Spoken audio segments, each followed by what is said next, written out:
Pascal. You are now rocking with that dude Pascal. We be going wild, Haitian in the building, so original. Got the haters catching feelings. Get your hands up to the ceiling and keep them held high, cause St. Louis isn't ready. Forget about it, goodbye. Hold up, we just saying hi. Five somebody, rise up. Weekdays, catch us live, somebody. Let's go. Good morning, everybody. Good morning. Yeah, baby. Good morning, everybody. Good afternoon and good evening. Welcome to the Pascal Show. Yeah. Hopefully you guys all doing well out there. Hope this show finds you in great spirits, because another day above the mother-loving dirt is always a mother-loving blessing. Man, how many ways do I need to say that for y'all to understand it? Diggity damn. Hopefully you guys all doing well out there. Good morning, good afternoon, good evening. Hopefully you guys are all doing good, okay? Hopefully y'all are doing good. Y'all better be doing good. Hopefully y'all are eating good too. Real talk, okay? Hopefully y'all are doing well, okay? We got a little bit to talk about. This one thing that we're going to talk about. I'm going to give you a fair warning. It's going to be a short show today. Okay, I got things to do. A little busy day. All right, lots to do, lots to take care of. Wanted to hop in here with you guys and give you guys this update, because this is a very big deal. Okay, there's a lot going on. There has not been a lot going on with this case, and I think this does matter. So we have got to talk about this. Okay, yes, I'm in my own version of the back rooms. You know what I'm saying? But we have got to get into this conversation. So do me a solid, okay? Do me a solid. Hit that like button down below. Crush the do what to do. Hit that reaction button if you're watching on these other platforms. If you are watching on these other platforms, make sure you hit that follow button. Follow. Especially, I would highly recommend you guys, if you have Facebook, follow the Facebook page, The Pascal Show. Please and thank you. All right. Giving you guys a lot of updates on a lot of other cases in shorts or in format or in article format and all that. So make sure you are following the Pascal Show page on on Facebook. Okay. Make sure you do that. Facebook. But then go over here on my YouTube channel. Make sure you're hitting that subscribe button, please and thank you. Subscribe, please and thank you. All right. Go over to the second channel, the Pascal Show Clips. Subscribe over there as well. Hit the notification bell on both platforms so you know whenever I go live, whenever I upload, because it's random. Hit that join button down below. Become a member. Support the channel if you can. All right. Check out my Patreons right there, going across the bottom of the screen right now as we speak. And of course, check out PascalMerch.com. PascalMerch.com. We got some really great stuff over there. PascalMerch.com. Go check it out. Alrighty, guys. Like I said, not a super epic long show today. We're going to be talking about a few things today. Okay, but today is a little bit of a busy one for me. Okay, Ree, thank you so much for the love. Seeing as it's taking a while for FBI to get to my lead with all the evidence, I finally called Pima and gave Perp's name. Interesting. And where my evidence is. Said detective will eventually call me. Ooh, interesting. Thank you so much for that super chat. Let us know how that goes. I mean, inquiring minds would like to know, where did you get evidence? You see what I'm saying? And where did you get the name for the perp? You gave the perp's name. I'm just curious. Who is it? How did you know? How do you know? I got questions. I think we all do when you say something like that, okay? But hey, hopefully it leads down the alley, or down the road, not the alley, a well-lit road towards justice, okay? But let's see if Pima County does anything, because they're not going to do a doggone thing.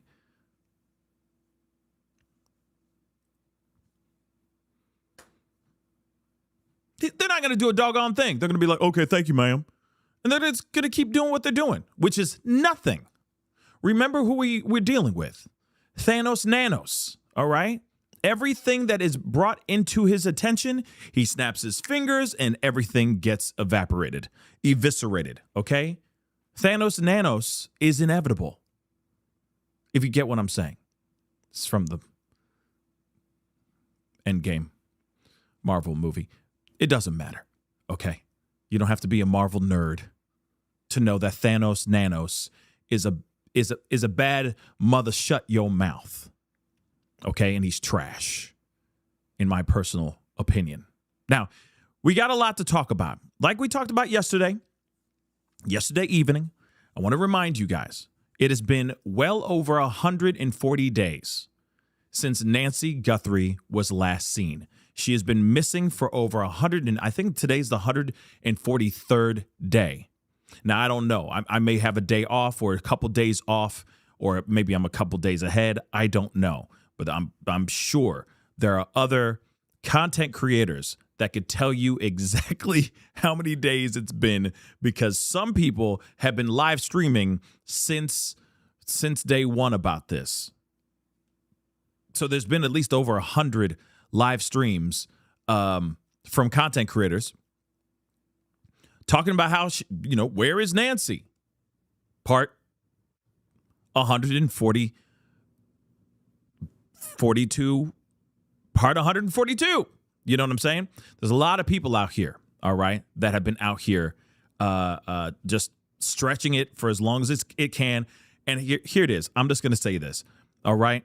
I know that there's people out here that are just, probably just trying to make a buck. There's other people that are just trying to keep her name out there and keep her name relevant.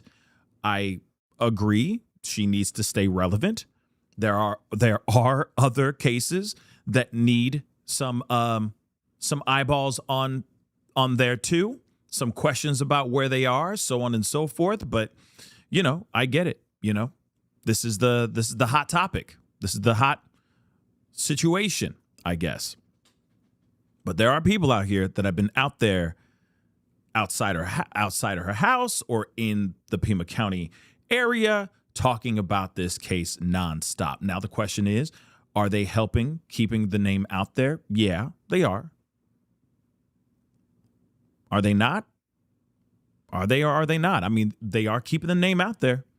They're keeping it relevant. But my thing is are they going off on leads that are solid leads? Or are they just standing out there? You know what I'm saying? You feel me? But I digress. Everyone does their own thing. No judgment here. Okay? No judgment here. As long as it doesn't turn into drama. You see what I'm saying? When it turns into drama and the story isn't about Nancy anymore and is about the content creators, that's when I just kind of put my hands up and I walk away. I back off and I'm like, okay, when there's actually something to talk about, then we will talk about it.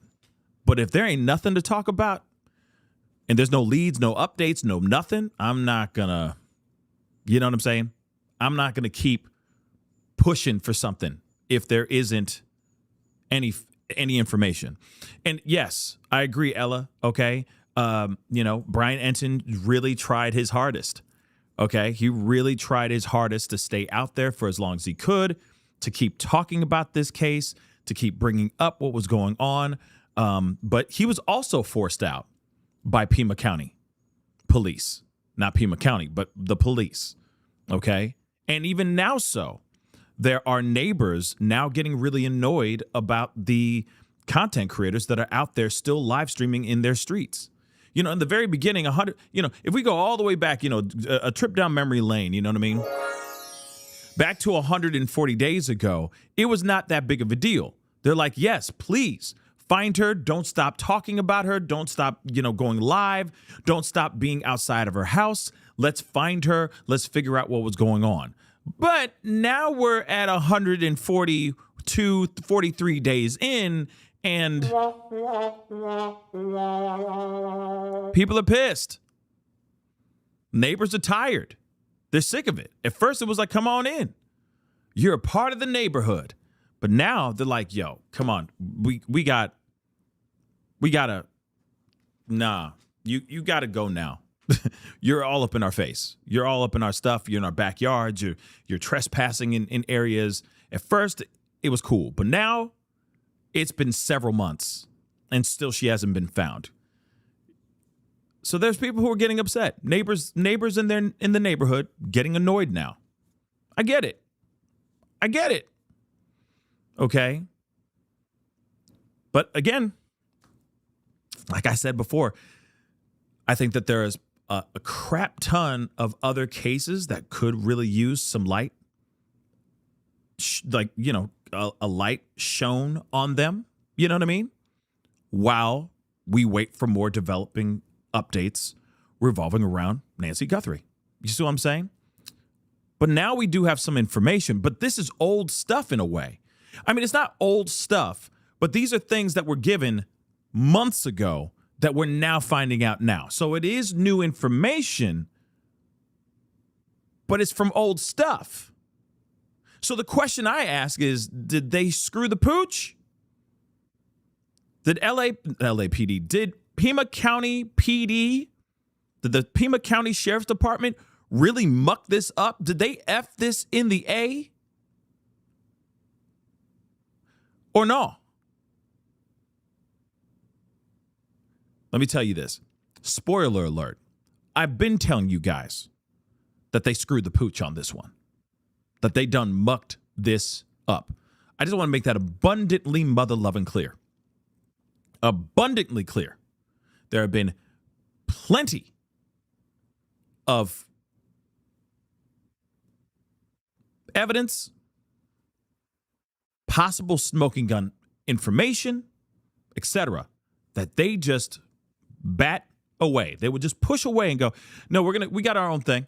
Whatever you're saying here is not true. Whatever you're saying is not correct. So on and so forth.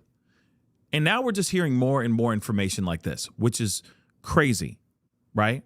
You had people out in Mexico. You got people going across the border and digging in specific areas because there was rumor that she was buried in Mexico. And I don't know if these people are still digging out there. They may still be digging out there. But there are people out there digging, looking for Nancy Guthrie. All because of some random anonymous tip. But now you're hearing this from a ransom note that was given over 130-something days ago. Real talk. Remember, it was like maybe about a few days after it became national news and everybody was literally going, where is Nancy? We started hearing about TMZ and other local news stations receiving ransom notes basically saying, yo, we got her, give us some monies, right? They didn't do anything about it. You had Nancy Guthrie's family, Savannah Guthrie and her brother and sister, doing videos basically saying, please, we just want her so we can celebrate with her. Please bring her back to us. Basically so that they can say their goodbyes, that they're willing to pay the money, millions of dollars, to make sure that they get their mama back. And what happened? Nothing. In fact, they say that there was a ransom note that gave a lot of details about what she was last seen wearing and about a broken light, like a broken porch light or something of that sort. Information that's pretty damning and very, eye-opening information to be given out here, right? And what did PD do? Local PD. And shoot, we can even throw FBI in there too. What did FBI, local PD do? What did they do? Yeah, I'll tell you guys. They didn't do a damn thing. They didn't do a damn thing. Apparently, they threw some money into an account, a little bit of money, just to see if they can find a way to trace that back. With no luck, they were not able to trace that back at all. So again, like I said, it's just been nothing. And there could very well have been a ransom note, one of those ransom notes, that was actually telling the truth. And now it's been 100 and some odd days. This woman could have gone around the world. She could be buried in Australia, for crying out loud, at this point. We don't know where she is. We have no earthly clue. It's crazy. The lack of investigation into this seems a little bit strange to me, don't you think? It's weird. But let's take a look at this. So Ransom Note says she's buried with nature, a source close to the situation has said to the news. So, according to The Hill, a ransom note in the Nancy Guthrie case said that she had died and that she was buried.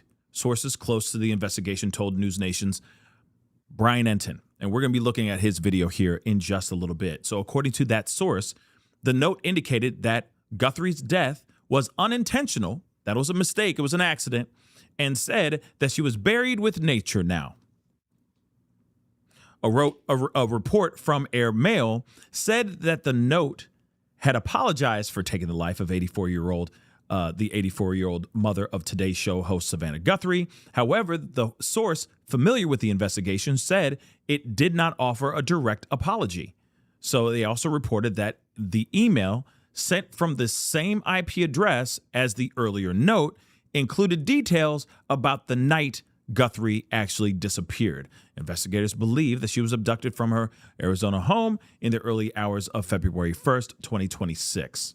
All right, so these multiple ransom notes. Early in the case, like we just discussed, okay, there were multiple ransom notes that were sent to media outlets. Some of them local, some were sent to TMZ, etc. And some were actually sent to the family as well. Just so you know, some of them were fugazis, but some of them could have actually been real. We'll see. Including 2 emails in early February that TMZ said were verified by the FBI as legitimate. The writer requested a Bitcoin ransom of $4 million and spelled out terms to exchange Nancy Guthrie for the monies. Many of the ransom notes in the Guthrie case were fake, according to authorities, but the Guthrie family did respond to the 2 notes they believed were legitimate. According to the Air Mail report, the February 6th note included the suggestion that her body could be returned for a ransom. Now, remember, the family got together and they did a video looking absolutely exhausted and basically saying, hey, we will do whatever it takes. We will pay the money. We just want to be able to get a chance to celebrate with her and be with her, right? Basically indicating that they knew that this letter basically said that she's gone, and they were starting to finally take that as a realization, right? That they knew that she was no longer on this planet. Let's also remember, she didn't have her medicine at all. She didn't have any of her medication, nothing. They took her, and all the things that she would need for her heart issues, etc., all of it was left behind. She may have passed solely because she did not have her medication. Okay, as J.P. Miller would say, she didn't have her medicine, right? So again, that is possible, all right? That's possible. Or the shock of being taken, maybe the fact that I hate to say it, but maybe the fact that they didn't feed her, when she needed to be fed. Just the straight up stress of being abducted. Let's be real. I'm sure that played a toll in her demise, possibly. Or whatever happened to her, because obviously there are theories that maybe she was SA'd before she was actually taken, right? There's things like that. There's theories like that maybe she did hurt herself, or that she did get hurt before she was carried or taken out of that house, right? So maybe injuries that she got during the abduction may have been the thing that caused her demise too. I mean, at this point, anything's possible. She had a heart attack, heart failure, something that she suffered. She succumbed to the injuries from the actual taking of her. Anything's possible, right? Anything. We don't know. They're just like, oh, lo siento, she's no longer here. Give us some money and you'll get her body back. It's like, okay, can we find out how she passed? What actually happened here? But I digress. Let's continue on, all right? 2 ransom deadlines passed in the case with no exchange, and Guthrie remains missing months later. Authorities have not released the names of any suspects in the case and continue to go through thousands of tips. You want to know why they haven't released any names of any suspects? Because I really don't think that they have any suspects, baby. I think they have none. I'm sorry. I'm gonna keep it a bean with y'all. I don't think they have none. I don't think they have. Sorry. I do not think that they have any suspects. I don't think they have none. That's what I think. I think they're still in their, in their rooms and their offices, still scratching their head. And Nanos, every time they're like, well, maybe something happened. He's like, nope, no. That's logical. So if that's logical, I'm just going to snap my fingers and say no. Because it's logical, sir. Okay, come back to me when you have alien abduction ideas. And then we starting to cook with grease. But everything that they've already been presented to Sheriff Nanos, everything that's been logical and a possibility or an avenue that they could go down, he has just snapped his fingers and said no every time. Like I said, he's special dumbass. I said it, I don't care. He's a special dumbass. And everyone should know. The whole town should know. Well, they already know now. They're trying to get him out of his position and all that because he's trash. And Nancy's still nowhere to be found. This should be an embarrassment for him, not an opportunity to be on camera and going, look, mama on TV. You know what I mean? It's dumb. Okay. Reese says, P, he was in this chat on February 15th. That's interesting. You're asking me to go all the way back to February 15th. But that's interesting. Real talk. I hope the evidence is solid. And if that is the person and they were in this chat on February 15th, hopefully police, cops, FBI, whatever, are doing whatever they need to do to get his ass. And if it's you that is able to get this man or this person, okay, locked up, then shoot. Good on you, girl. Good on you, okay? Just saying. All right? With his own name. Interesting. That's interesting. Very, very interesting. We'll see. I mean, you said that you sent it out to the FBI, right? Or you sent it out to authorities, right? The proper authorities. So let's see. Let's see what happens. Let's see what's happening. I just don't think, it would be reckless to start putting people's names in the chat without solid evidence or police saying, yep, he's a suspect in this case, or they are a suspect in this case. You see what I'm saying? Just saying that out loud. Okay. But keep doing what you're doing. Have a conversation with the proper authorities and let justice reign upon this or these assailants, right? So moving back in here. All right. Moving back in here. So they're going through thousands of tips. No suspects have been mentioned at all, which is trash because they don't have a damn thing. They don't have the damn thing. Okay. They don't have a damn thing. That's the problem. Okay. In the post denying any mention of Guthrie's demise in a ransom note, TMZ brought up a separate series of emails it received. The outlet noted that those emails were from someone who claimed to have information on the case, but who is not the actual napper, not the kidnapper. So The ransom note that suggested that she has passed away. One of those notes included the phrase, "Time is no longer of the essence," which clearly, it's not like they're like, "Oh, go ahead. Oh, no. Okay, we got her. She cool. Take your time. Take your time with that money." No. There's no time. Time is no longer an essence, girl.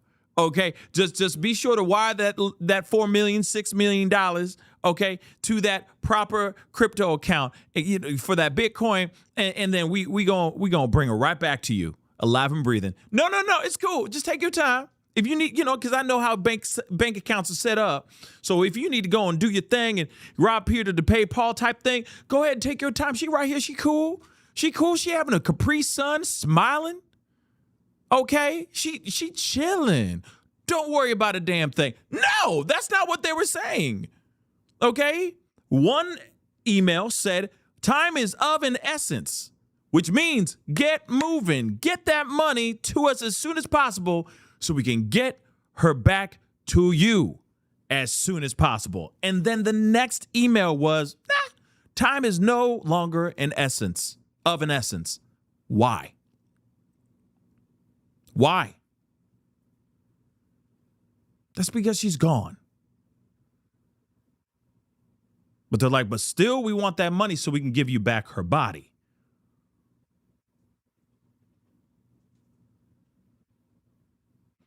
So again, interesting. TMZ said that it reached out to the FBI regarding those emails, which it believes are legitimate.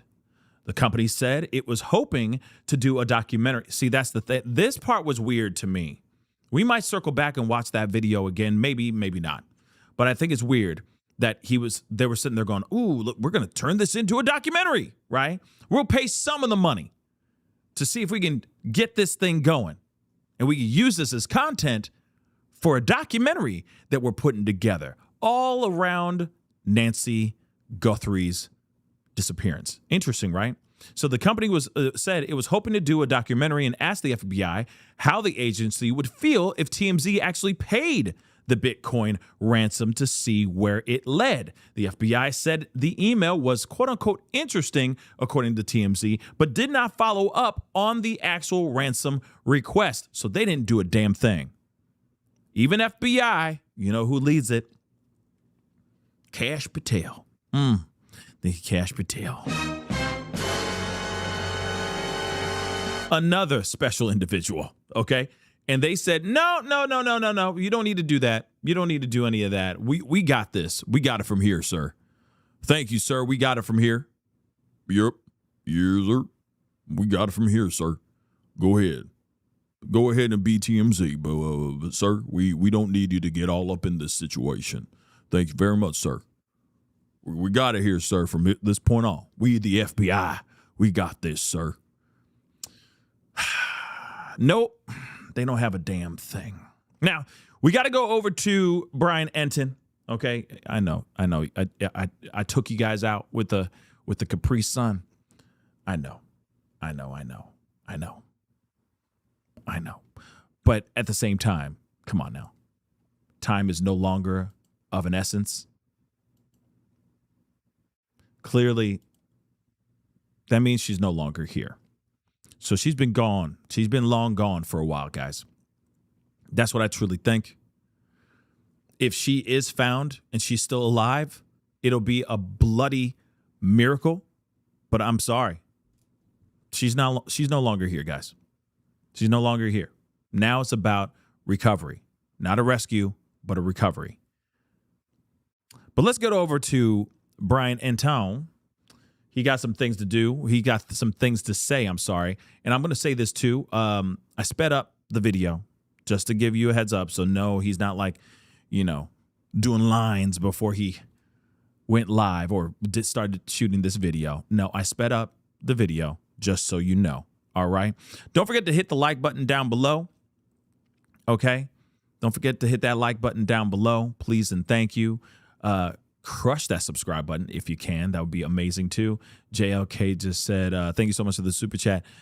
Cash stood there like, yeah. I mean, straight up. It's Cash. If it has nothing to do with Trump, I'm sorry. I know some of you are going to be like, boo, tomatoes, tomatoes. Well, if it has nothing to do with Trump, he's chilling. He's like, all right, we'll get to it at some point. But apparently, remember, Cash Patel, before we go into the Brian Entin piece here, Cash Patel apparently went onto an interview with Sean Hannity, and he literally said, yeah, we tried to reach out and be a helping hand in the very beginning of this investigation, and Thanos Nanos snapped his fingers. Sheriff Nanos still said, no, we don't need you, sir. We got this. It's Pima County. I got this. And Cash Patel was like, okay, we're trying to help you, but if you don't want our help, all right, we're going to sit on the sidelines then. And we'll when you call us in, we'll play, but you don't, okay. I guess we'll just stand on the side for now. You got to remember that as much as they said that when Thanos Nanos said, oh no, there's no rift between local PD and the FBI, he was mother-loving lying. He was lying to the general public. Just so you know, okay? He was lying. Cash Patel's like, yo, we tried to intervene. We tried to work in tandem with them. And what happened? Thanos Nanos said, nope, you're good. We got this. We're Pima County. We got this. Yeah. He's trash. Sorry, but he's trash. He's trash. Did I tell you that Nanos is trash? Okay, I just want to make sure, because sometimes I forget. By the way, Thanos Nanos is trash. Yeah? You got the okay, I think you got the message. Yeah? Okay, so we got to get into Brian Entin. By the way, Thanos Nanos is trash. Sorry, let me say that again. Sheriff Nanos is trash. Okay? I hope you guys got that message. Yeah. Back over here, though.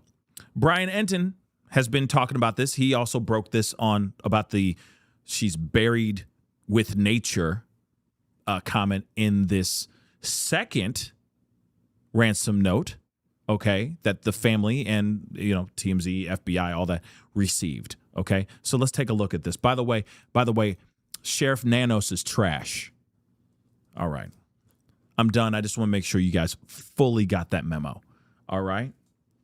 Let's get into this. Thanos Nanos is trash. Okay. Sorry. I'm done. For checking out my show. Really, really appreciate you guys. Appreciate everybody for supporting my content, everybody who has subscribed to the channel. Some new developments in the Nancy Guthrie case. This is new information that I'm going to share with you guys that I just received a little while ago from a source very close to the investigation that has to do with the ransom notes, the second ransom note in particular. Remember the ones that went to the local TV stations in Tucson, Arizona. And I want to read you this exactly because I wrote down exactly what I was able to get from my source. I am told that the second ransom note in the Nancy Guthrie case said that she died and that she was, quote, buried with nature now. And again, this is according to a source close to the investigation. The note indicated that Nancy's death was not intentional, but did not offer a direct apology. So remember, there was the first ransom note that went to the local TV station that was described as a ransom note. Then there was this second ransom note, which is what I'm talking about right now, which you'll remember we had the news director from that TV station on News Nation who said, well, I wouldn't categorize the second ransom note as a ransom note. She said the first ransom note she would categorize as a ransom note, but she would not call the second note a ransom note, and this explains why now. Again, I'm going to read it to you again. According to my source, the second ransom note in the Nancy Guthrie case said she died and was buried with nature now, and that the death was not intentional, but did not offer a direct apology. There's been some other reporting today from other people saying that it was an apology. I am told it was not a direct apology, but that it did indicate that the death was not intentional. Again, this is the second ransom note. Remember, we don't know whether any of these ransom notes are real. Savannah Guthrie has said in the past that she believes that the ransom notes, or at least some of them, are real. And it's interesting. I want to play for you the video that Savannah released on Instagram right after the second ransom note arrived. Hold on. Before we go into that, can we just talk about this? Okay, so she's buried with nature. To me, it sounds like they went to ChatGPT and wrote that. I'm going to be real. I think it was like, writing in their language, maybe. Please translate this, because I don't know how to say it, right? In English, maybe. Please rewrite this into English. Translate this into English. And buried in nature now may have been a situation, may have been help with ChatGPT translating what they were saying, right? Possibly. So again, this could very well be somebody, a damn foreigner. Sorry. That was the American in me getting out. Okay. Damn foreigner. Maybe it was. I don't know. Don't know. But maybe that's what it was. Remember the other ransom notes. Oh, they were so articulate. It's so well spoken. The writing was absolutely amazing. It was like reading Jane Eyre, right? ChatGPT. You know what I'm saying? Could it just be ChatGPT, baby? That makes him sound eloquent, articulate. You know what I mean?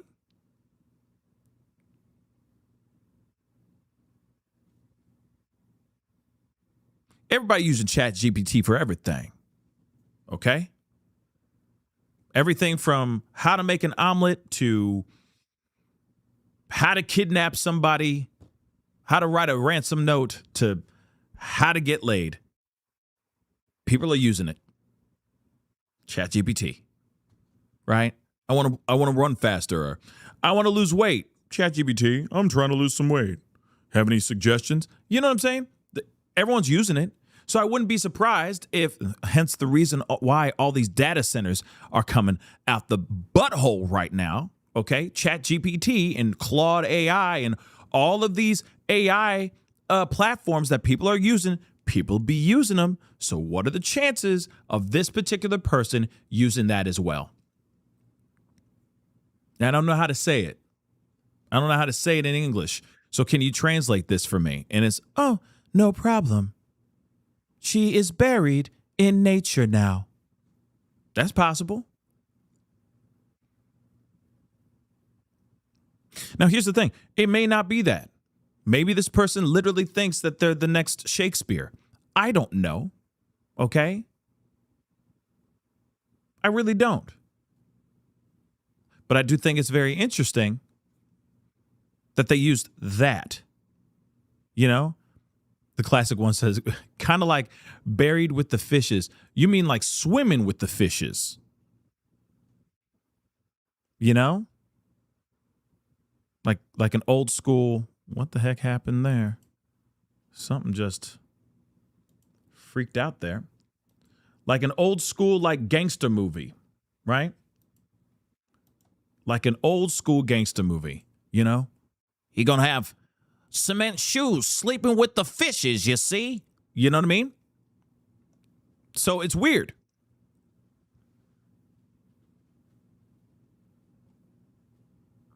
It's weird. Don't you think? So again, I'm going to ask you guys, I don't know. Maybe that's what it was. Maybe it was a translator thing, and then it just got done.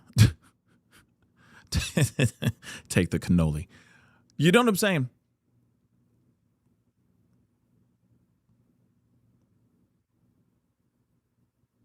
So let's see. Think about it. Is it AI? Or was this person trying to wax poetic out of nowhere? This person's just waxing poetic in their freaking ransom note. You know what I mean? Maybe they're moonlighting. Maybe they moonlight as a rapper. Maybe they're one of those Spotify rappers. You know, those SoundCloud rappers. Maybe that's what it is. And they're like, yeah, cabron. She's buried with nature. You know what I'm saying? I don't know. It just seems weird. You know what I'm saying? It's just weird. It's a weird phrase.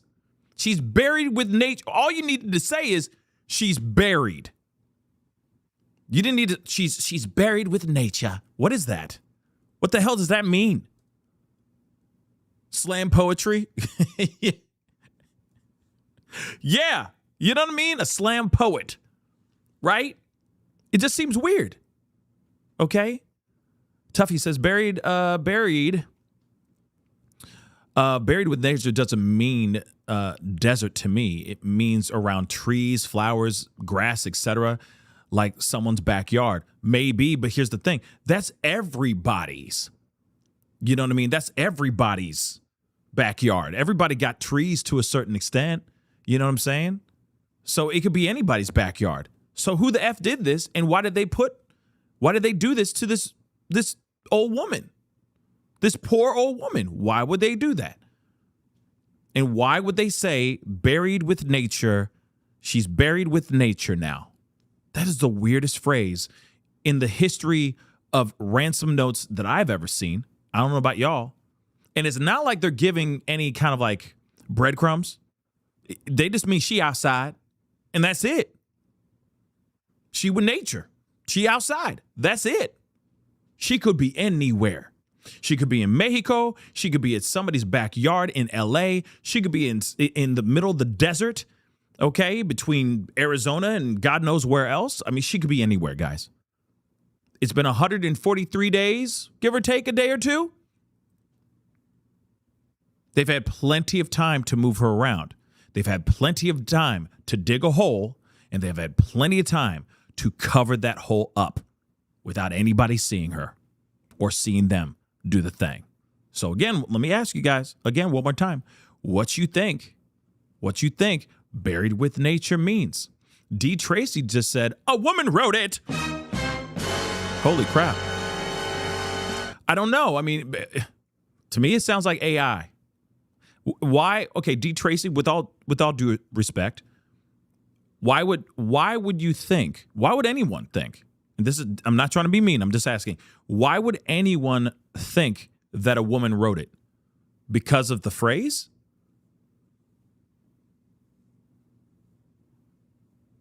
Because of the phrase?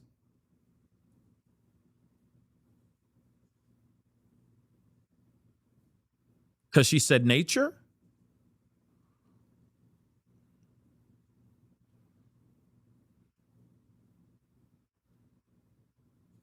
Something to think about. Let's continue.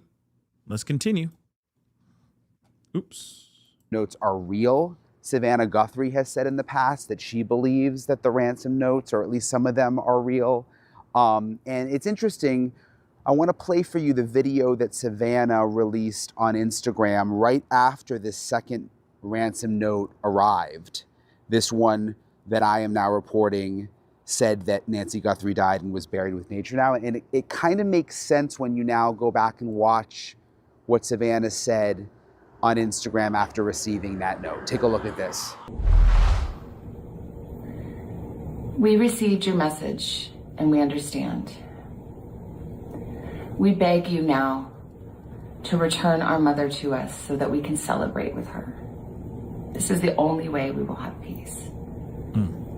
This is very valuable to us, and we will pay. It's just so heartbreaking as more of these sort of puzzle pieces come together. You remember that video, you think back to what Savannah Guthrie was going through, and sort of put into perspective now the fact that I can report that that second ransom note did say that Nancy Guthrie died and that she was with nature now. Okay, so some of y'all are saying it sounds soft. That she's with nature now sounds kind of soft. It could be that. That's true. I'm not going to listen. Every possibility is now on the tape. Well, hold on, because some of y'all are going to be ancient aliens, man. No. Ancient aliens have nothing to do with this, okay? Leave the ancient aliens alone, man. Leave them alone. Leave them alone. But when it comes to everything else, All the possibilities are all there still, guys. All the possibilities are still there. It's still possible that it was a woman. It's still possible it was a man. It's still possible that it was done by ChatGPT. Translating. You know? And of course, you know, I'm not fluent in Spanish, not yet at least. So in my mind, I don't see how somebody would be saying in Spanish, she's buried with nature now. I just don't know how that phrase is written or spoken. You know what I'm saying? In Spanish. It just, you know what I mean? Because in Spanish, it could be saying something else, right? You see what I'm saying? Like there's other languages that will say a certain phrase and then it gets translated and it doesn't sound the same. It doesn't have the same meaning when it's translated into English. You know, there's plenty of phrases in French, plenty of phrases in Spanish that are said, and you're like, and if you're fluent in those languages, you're like, oh, I get that saying. Or you take an American saying and you translate it into Spanish or into French. It just doesn't make sense. You know what I'm saying? What's a well-known English phrase? Think about it for a second. What's a well-known English phrase?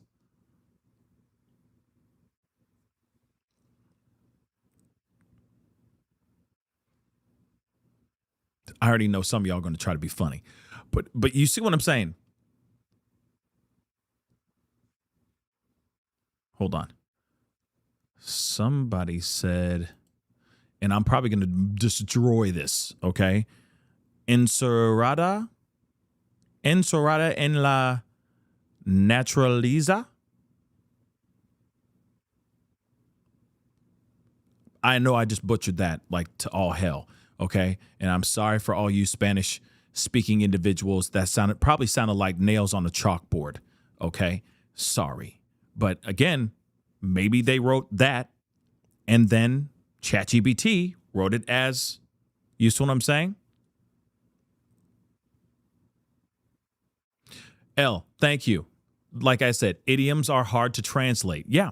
So maybe there is a phrase that is used, but when you translate it into English, it sounds weird. It sounds extremely robotic, like AI has translated it for them. You see what I'm saying? That's the vibe I'm getting. This may be AI, you know? Okay. Somebody smoking coin. Can't buy me love, right? Or, I don't know. It could be any, you know what I'm saying? Like, don't eat yellow snow or something like that. Something ridiculous, right? And then you try to translate that into another Spanish, into another language. It probably sounds weird. You know?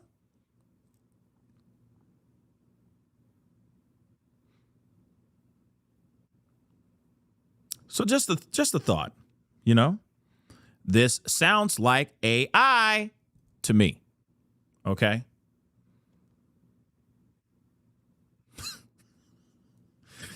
It just does. But it could very well be it could be a female or a very soft man. Soft. Possibly. God only knows. Happy days. Thank you so much for the love. Who released that info about the ransom note now? Do we know why? I have no idea. But apparently this stuff is leaking out. Why? I have no idea. Had I known, I would tell you something different right now, sweetheart. Happy days. If I'd known anything different, I'd be dropping that stuff harder than you've ever seen before. Okay? Happy days. I have no idea.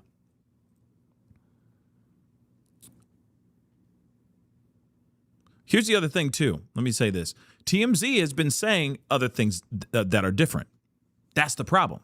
TMZ is going, oh, no, they never apologized. They never said, oh, lo siento for muerte, you know, of Nancy. I know that was terrible Spanglish, but you get what I'm saying. They didn't sit there and go, oh, our bad. That's what TMZ's saying. They're like, we didn't see a ransom note saying, oh, so sorry. No. That's what TMZ's saying. But other sources are saying that there is a letter basically saying, yo, about your mom losing her life while we took her, our bad. That was wrong. But still give us that money and we'll give you her body. That's what they're saying.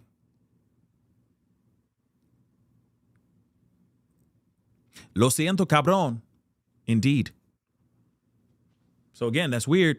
A lot of this is weird. That's the problem. This is the same. Oh, no. I'm not going to say it. No, I'm going to say it's the same crap that we had to deal with, the rumors and the misinformation with the Carmelo Anthony stuff, right? The Carmelo Anthony, Austin Metcalf stuff. There were rumors coming from that camp and on both sides. Both camps were coming out with all kinds of crazy information. This is the problem, right? But now we're getting it from not just from the internet talking mess just to stir things up and cause a rift between within racial lines. This is coming from media. You know?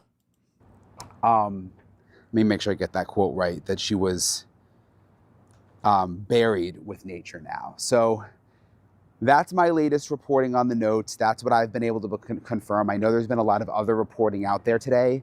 And I don't know what's true and what's not, but that is something that I can verify myself, that I've confirmed with my source close to the investigation, who I trust. And you guys know how seriously I take information that I put out. So hold on. Before we get into this, before we continue, let me also remind you. Remember there was a time when they were saying they were looking at Tommaso. Remember? Tommaso, right? Tommaso, the son-in-law, Nancy Guthrie's son-in-law, right? Remember when Ashley Banfield dropped that like a hot potato and the world went nuts? And then, it almost discredited her, even though I do truly believe at that time police were looking at Tommaso. I really do. Why wouldn't you look at the last person to drop her off? I feel like that's logical. But then he was cleared. But I think at that time, when Ashley Banfield dropped that info, I think what happened right then was right. I think she was telling the truth. I don't think she was just saying that just to be reckless. Hell no. I think she said that because police were looking at him at that moment. But everything's subject to change in these investigations. So no, I don't think that she was lying, or I don't think that she was wrong. I think she was accurate. But the story and the case morphs and changes, right? Remember the dude that got arrested and then his Range Rover was left at a Culver's, and then his home was raided. Remember that guy? Everybody was on his ass for a hot minute, and then he was cleared too. So like I said, these investigations are going to morph. They're going to change. At one moment, you're looking at one guy that owns a Range Rover and saying, oh, that's the culprit, only to find out 5 minutes later they were wrong. So again, it's the same thing, right? So as much information that's out here now, and what sucks is that we're also hearing from sources. We're not seeing the actual ransom note for our own selves. We're not seeing it with our eyes and going, oh, they did say, yes, she is buried with nature now. We don't see it. We don't see that. It'd be nice if we did see it, right? So we kind of have to take a lot of this with a grain of salt, unfortunately. I'm not saying that Brian Enton's sources are not good. Brian Enton is the GOAT. He is a beast. Okay, real talk. Give him his mother-loving flowers. Same thing as Ashley Banfield. She's a beast too. She's fantastic. But like I said, sometimes the sources may not be, on point. You feel me?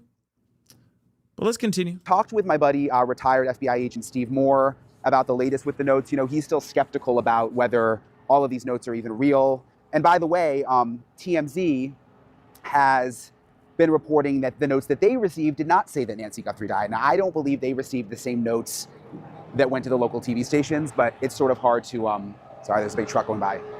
Hard to pin down what note is what. But I want to play for you my conversation with Steve Moore. All right, Steve, how you doing? Nice to see you. Thank you for hopping on with me kind of at the last second. And everybody knows Steve by now who watches my show. If anybody's wondering what happened, you had like a power saw. You have like a little injury here, but was it a power saw? I was cutting up some wood in the backyard, and somehow I hit something in the wood, and it just popped and got me in the nose and got me right here, but missed the eye. So all in all, it's a win-win. Well, thank goodness. Yeah. And This is why you wear goggles. This is where you wear protective eye gear when you're using saws and stuff. Just so you know, friendly reminder from your friend Pascal. Fellas, ladies, some of you ladies are crafty as hell too. Love to work that wood. I'm kidding.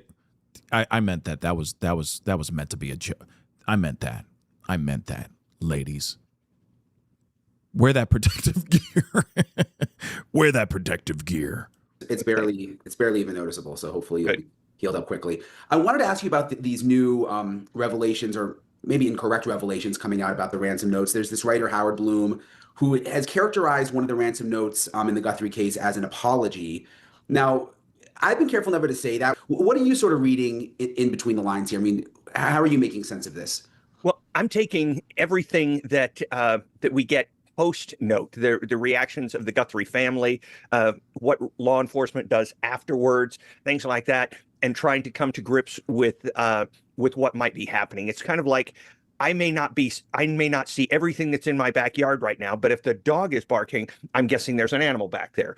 In the same way, when they get these notes, the way they respond, the police don't seem excited about what they've learned. They're not changing assignments, bringing people in, letting people go. And the Guthries are not publicly saying, yes, we're relieved to see this, and please tell her that we love her, and all this kind of stuff. Nothing in the responses convinced me in any way, shape, or form that either they had proof of life, or that the kidnappers or the criminals who had her, or alleged to have had her, had any kind of conciliatory tone in their message. I didn't pick anything like that up, because a conciliatory message in one of these notes leads to a huge amount of relief and some trust built up between the horrible people who took the person and the people who want that person back. And it's kind of like the Stockholm syndrome. If they treat you well in these notes and give hope, I mean, that a good kidnapper will be stern and in control, but give hope. These clowns did none of that. They destroyed hope and replaced it with false bravado, because I don't believe they had anything to trade by that point. So either they didn't have her, or she was already gone by the time that they were writing those ransom notes. But let's continue. So any kind of information that there was an apology, I think that's going to be kind of a non-starter with me. Would it be unusual for a kidnapper to apologize? I mean, has that ever happened before? I have not heard a kidnapper apologize except pre-sentencing. I am not saying that it doesn't happen, because somebody takes a person and holds them for ransom. Sometimes they realize the gravity of what they've done, and they still don't want to get caught, but they certainly don't want to hurt the person. And sometimes they negligently or in a fit of rage do hurt the person, and remorse shows up. But again, these are not, I mean, technically they're professional kidnappers, but they're first timers. So an apology would be unusual. I would say an apology would be extremely unusual. No, but so then again, like what he's saying right here, shows that they're amateurs. To me, it shows that they're amateurs. Let's keep it real. One of the guys, I think that's more than one person, either that more than one person there at the scene or more than one person that was actually holding her at another facility, at another location. Okay. I don't think that this particular person that we saw on that ring cam footage is the only one. And I think he also was a dumbass. He was dumb. Why? You saw what he was doing. He was picking up shrubbery. He was picking up leaves and pieces of bush, trying to cover his face while he was walking over to the ring cam. This is a very dumb individual. Very, very dumb. Okay? And I think an amateur. Yeah, he had a jammer. Okay? He had a jammer, but there's a lot of bad people that will think about that before they go. They'll get a Wi-Fi jammer and they use that. Plenty of people do that. You don't have to be a pro to know, oh, let me get a Wi-Fi jammer so that these cameras and all that will get all funky, right? It could stop the, whatever. That's exactly what they did, right? You don't have to be a pro. You don't have to be a pro for that. Plenty of dumbasses will think ahead and get that and get the jammer and think that's the only thing that they have to really worry about until the act or the crime is actually happening. And then they realize, oh, my damn, I didn't put in consideration this, that, and the third. Oh, I didn't put in consideration that camera's on. I can see it on. It's lit up, right? You never know that ring camera could have also been saying that Nest camera, whatever it's called, could have said something out loud. You are being recorded or whatever, right? As he's walking up to the front door and he's like, damn, I thought I jammed that one. I thought it wouldn't turn on, right?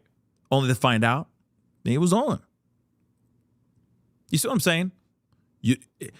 This is the one thing that I've noticed when it comes to these dumbass criminals. And I'm saying, please, criminals, continue being dumb so we catch you, all right? Please and thank you. Thank you so much for being dumb. We love you for that. But what I've noticed is that you do all this prep. You do all this pre-planning. And then at the moment of the crime, you either forget half of the stuff that you were preparing for, or you didn't consider all these other problems that are presenting to you right then and there. These people that go in and they try to do a B&E and they're like, oh, I'll just smash and grab. But then they don't think about, oh, damn, there's a dog in there. Woo, woo. You know what I mean? I have the jammer, but I didn't think of this, that, and the third. Oh, I'm a dumbass for that, right? Plenty of people are smart to think about the crime before they actually do it. But then when they do it, they don't think about the consequences or the other curveballs that are being presented to them at that time. Like, you've seen those security cam footage of these dumbasses that are trying to break in through the roof. You know what I'm saying? Like a dude trying to break into a Quickie Mart or a freaking 7-Eleven or a QT, and he's breaking in through the roof, but he doesn't realize that how he gonna get down. You see what I'm saying? He thinks about getting through the roof. He's like, yeah, Eureka, I'm the bomb. I'm a brilliant, cat burglar. But they don't realize about the descent going down. And then they go through the false wall, like the drop ceiling, and then they drop, 10, 20 feet to the ground, or they find themselves smashing into all the food, the Twinkies, the ho-hos, and the ding-dongs, hurting every single part of their body and making a whole bunch of noise whilst, by the way, the camera's still on. You see what I'm saying? And the security camera's still on. They didn't even think about it. You see what I'm saying? But then here's the crazy part. Those who are really, successful, being able to crawl down, let's just say, through the ceiling, right? They don't think about how they're going to get back up. You see what I'm saying? These individuals are absolutely brilliant till they actually have to do the damn job. And then when they go and do the job, they're like, all right, I'm in. Oh, damn. How am I supposed to go back up? Shoot. Is there, you know what I'm saying? Is there a chair? Damn. You didn't even think about the dog that's just chilling in there. Fido, just frothing at the mouth and stuff. You didn't even think about that one either. You somehow got to get back up there, but you didn't think about going back up there. You just thought about getting down, getting that loot, and maybe a chicken chalupa. But you didn't think about it. You see what I'm saying? Plenty of dumbasses think about things ahead of time. And then when they get to the moment of actually doing said crime, suddenly all of a sudden out of nowhere, they're like, oh, I didn't think about that. What am I going to do? What am I going to do? What am I going to do? And that's exactly what I think happened with this guy here that actually went to the house and said, oh, damn, there's that. Oh, damn. Okay. Shrubbery. Let me just cover my. He was just dumb. Did not think it all the way through. Thank you for being dumb. Okay. Because eventually they will get your ass. As long as it's not Thanos Nanos, they will get your ass. But without you being dumb, we would not have that footage. You see what I'm saying? So again, you would hope, we're done over here. You would hope that these mistakes would be massive breadcrumbs to leading us to where this person is. And now, of course, there are people who are saying one thing, they're saying, oh, a few moments that this is a buried with nature now.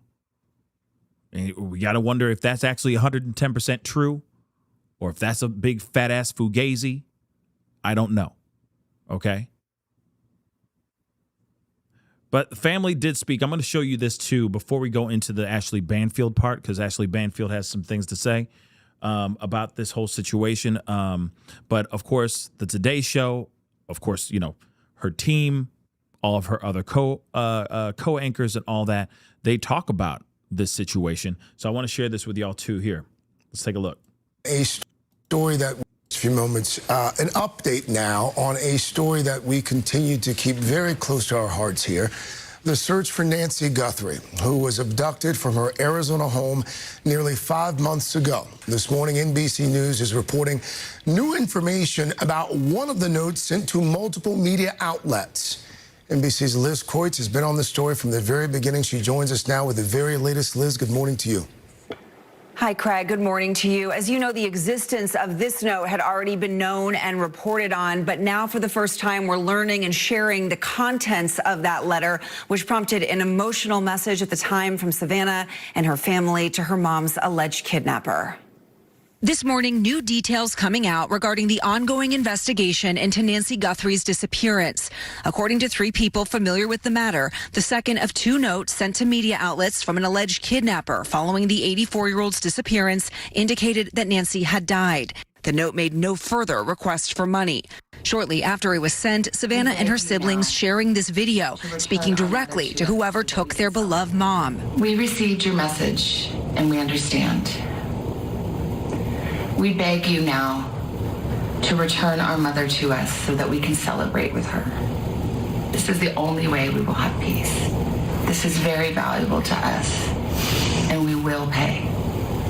That second note coming days after media outlets received an initial alleged ransom note indicating that Nancy was safe and demanding $6 million in Bitcoin in exchange for her release.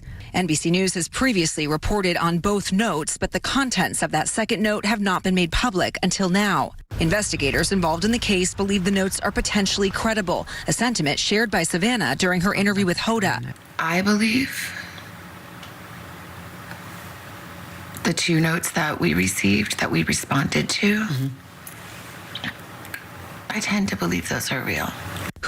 You know what's really frustrating to me about that is that you got family, or her and her family, that actually do truly believe that those ransom notes are real. And then what happened? Nothing. You see what I'm saying? Absolutely nothing happened. You realize how jacked up that is, right? Nothing happened. They didn't go, okay, let's see okay, you guys truly believe that those are real. Let's go down that route. Let's go down that road really quick. Let's see what we can do. Let's see what we can unearth. No, we don't need to give them $4 to $6 million, but we can at least do something to get this ball moving. And they didn't do anything, y'all. Remember, high-profile individual, Savannah Guthrie, which makes this a high-profile case instantly. And what happened? They did nothing, guys. Nothing. Behind those notes is still unknown, as is the identity of that masked armed man captured on Nancy's doorbell camera in the early morning hours when she was taken. Dumbass. Savannah recently opening up to Jenna about the agony she feels every day. I cry every morning on the way to work, and I cry every morning on the way home. And I'm grateful to have good friends and to be able to come to such a beautiful and joyous and supportive place. And like so many people out there, you know, you can hold all of these things together. I try to tell my kids that too, you know. We can hold our sadness and we can hold our joy. And just, if you don't believe it, just watch me. I'm going to show you. Yeah. I mean, she even just quoted the great Bruno Mars. Don't believe me, just watch. I'm just saying, you know. Hold on real quick. Chris on Facebook, what's up? Thank you so much. Hey, Pascal, just wanted to show some love. Keep it up. Got to get back to work, man. It's hard out here for a pimp. Absolutely. You keep on pimping. All right. Much love to you, too. Thank you so much. I appreciate it. Okay. But yeah, I mean, let's be real. You can't, I mean, imagine her having to deal with what she's dealing with every day. You got to keep pushing forward. That's the only choice you got. You got to keep pushing forward as much as you can. And try to look at the positive sides of things and think about how blessed you are that you are still on this side of the earth. Yes, it's still painful, but you know, hopefully the truth will be exposed, right? And she's still got a job. She's still got a job to do.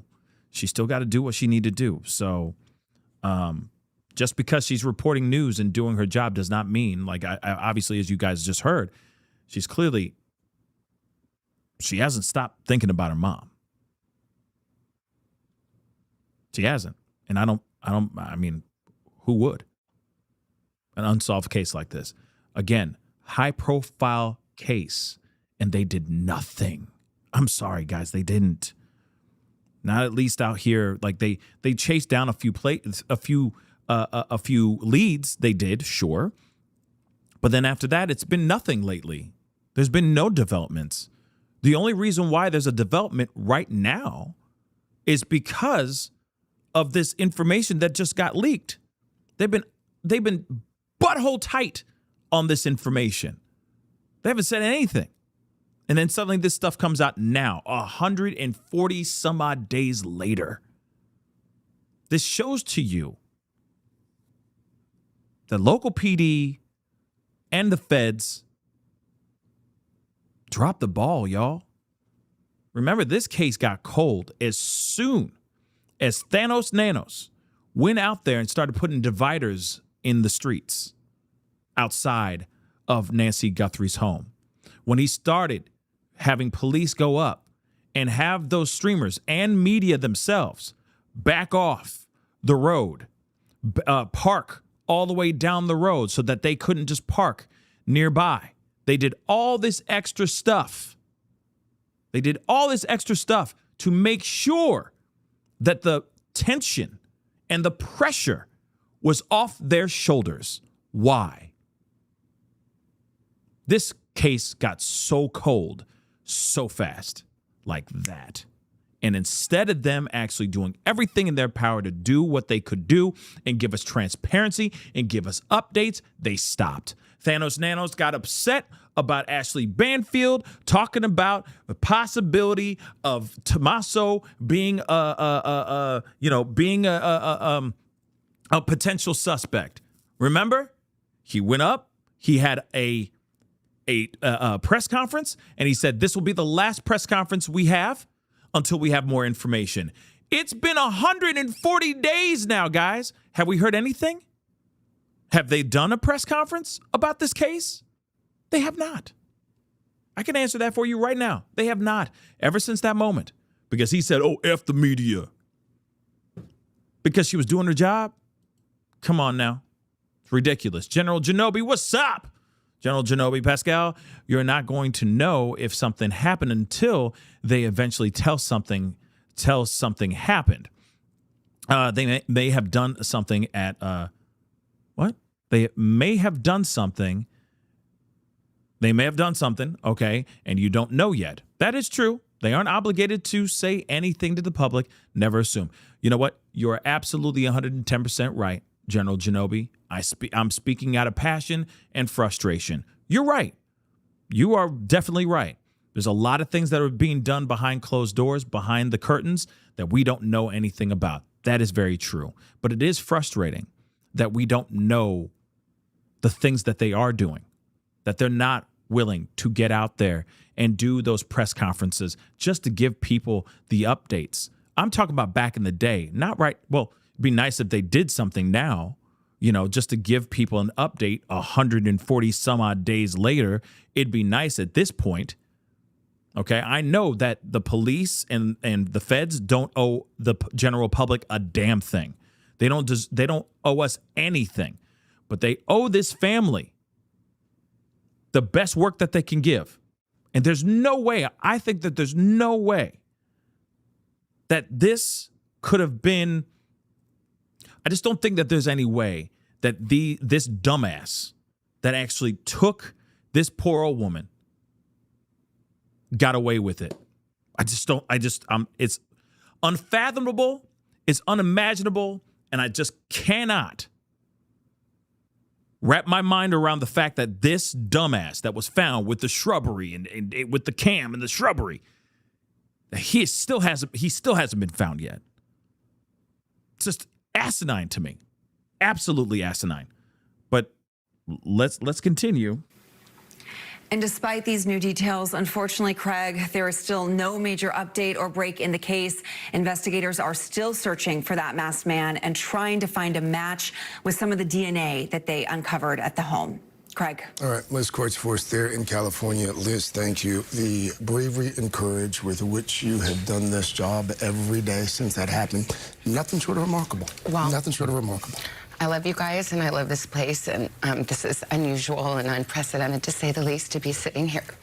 But, I don't have any comment on the story, and I'm not involved in our coverage. But I can't pretend I'm not here. And so since I am, I wanted to just take the opportunity to ask people, to beg people to come forward. Somebody knows something. And this is a news story today that is on your radar, but this is the life that my sister lives, that I live, that my brother lives, that our extended families live, that our children live every day. And we are in agony. And we cannot be at peace. So no matter how much I try to come out here every day and smile and find that joy, and I will, I promise I will. This is a moment to tell you that we need your help. We're begging for your help. And I'm not going to miss that opportunity. And so please, if you're watching, yes, no matter how small, the reward is there. You can tell us. It can be anonymous. Please do the right thing for us, for our family, for our children. And we love our mom, and we'll never stop looking for her. Never. To your point, if you have any information, if you're watching, if you're listening, if you have any information at all that could help investigators and could help this family find just a modicum of peace, the phone number's right there on your screen. 1-800-CALL-FBI. You know what's really, this is very surreal. I mean, let's just be completely real. It is extremely wild that you have one of the main anchors of a big morning show having a mother that is like, I feel like we're in a TV show, you know? Like, this is very strange. And the fact that they still haven't found her, again, like I said, a massive name, okay? A high-profile individual, her mama, missing, and we still don't know where she is. That's weird. I just find it strange, and I wonder, why is it taking so damn long for 5-0 to do their mother-loving job. Again, like I said, I understand, what General Genobi said. That's very true. We don't know everything that's going on behind closed doors. But the fact that there still hasn't been really anything, any updates at all, I find that a little bit weird. Okay? I will say that. I will be completely honest. I find that very strange. But let us continue. But there's so we got to get over to Ashley Banfield, okay?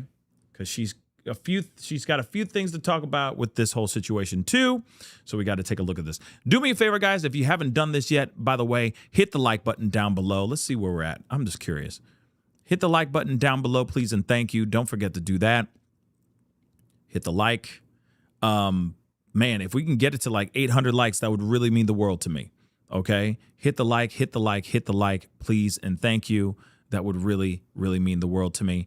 Actually, no. I before we go into that, okay, we got to go into this. And shout out to Flojo. Thank you so much for sending this to me as well. Before we go into the Ashley Banfield, we got to take a look at this because if I'm correct, this is the reporter that received, I think, the first letter or one of the, ransom note letters when she was first initially missing. Okay. So let's take a look at this. So it says here, exclusive details with media reports surfacing about some of the info in the second Nancy Guthrie ransom note. Okay. I'm sharing all the details and context it included after reading it myself during reporting on the case.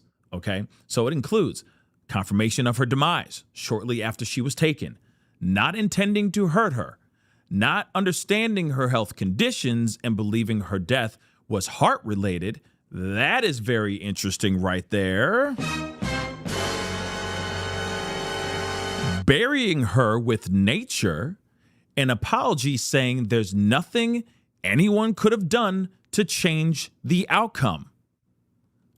Interesting. So this is Brianna Whitney. She was one of the people that received these ransom notes as well, or her station received these ransom notes as well. So now she is saying, shout out to Flojo. What up, man? Thank you so much, brother. Appreciate you sending this to me. So again, very, very interesting. So let's hear her say it. Again, let me repeat this again. What the ransom note that she received includes this: confirmation of her death shortly after she was taken, not intending to hurt her, not understanding her health conditions and believing her demise was heart-related, burying her with nature, and an apology saying there's nothing anyone could have done to change the outcome. So they basically said, oopsie, lo siento, we didn't mean this to happen. We didn't know that she needed her medicine. We didn't know she needed her medication. Maybe they said we didn't have anything to do with her demise. We did not hurt her in any kind of way. In that way, not something that would just intentionally kill her. But of course, they're saying her health conditions and of course her heart, because she was taking medication for that kind of stuff, it caused her to pass away. Right? Very interesting. Let's take a look at this. Brianna Whitney. Hi guys, you are probably seeing some reports surfacing this afternoon about the second Nancy Guthrie ransom note. Some media confirming that it said Nancy died and that she was buried in nature. I'm Brianna Whitney, Crime Junkie's breaking news reporter, and I have spent months and months covering the Nancy Guthrie case, boots on the ground. And in my former role, before I came to Crime Junkie, I was made aware of what these ransom notes said as I was reporting on the case. I've seen them with my own eyes, so I want to actually provide more context as to what that second note said. The way that this note was written, it's written as we, like we didn't know this, as if it was some sort of team or whoever was involved. Yep, so he wasn't alone. This particular person was not alone in doing this. Like I said, maybe he took her alone, but then somebody else was watching her with him. That's what I think, okay? In this, it said, We did not fully grasp the seriousness of her physical condition. It went on to say that they never intended to hurt her during all of this. They continued and said she perished shortly after she was taken. They believe that it was heart-related, and then what the reports were confirming earlier today, that she was buried with nature. And maybe the most important part of the second ransom note, it said, "Nothing you could have done could have changed the outcome. We are truly sorry." So that's what I know from my reporting on this case. And that second note came in the first week of the investigation. Now, the FBI never came out and confirmed whether or not these ransom notes are legit. We knew that they were investigating them, but months have gone by. They never confirmed more. But we do know that Savannah Guthrie said she believes that these two notes are real. We will keep you up to date on the Nancy. Okay. I know that you guys are saying it's very, very low. I cranked all the volume. It's a very low video. Don't know why it's so doggone low, but all right. But she basically is saying exactly what I just read to you guys. Okay. That there's confirmation of her demise. It happened just one more time so you guys can see this. This happened directly, shortly after her abduction. They were not intending to hurt her at all. They did not realize that her health conditions were that bad. And they believe that it was not from them hurting her that she passed away. Maybe she didn't get her medication in time, causing her to have heart failure. Okay, burying her with nature, and an apology saying there's nothing anyone could have done to change the outcome after them taking her. Because here's the thing: there's plenty of things they could have done, like not taking her on February 2nd. They literally could have not done that, and she would still be alive and well. Just something to think about. Happy days. Thank you so much for the love. I appreciate it. The first two ransom notes were supposedly written by a more savvy individual.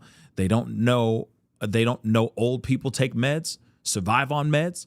Not buying that mess. There's a part of me that's not buying it either. But then at the same time, these are the two.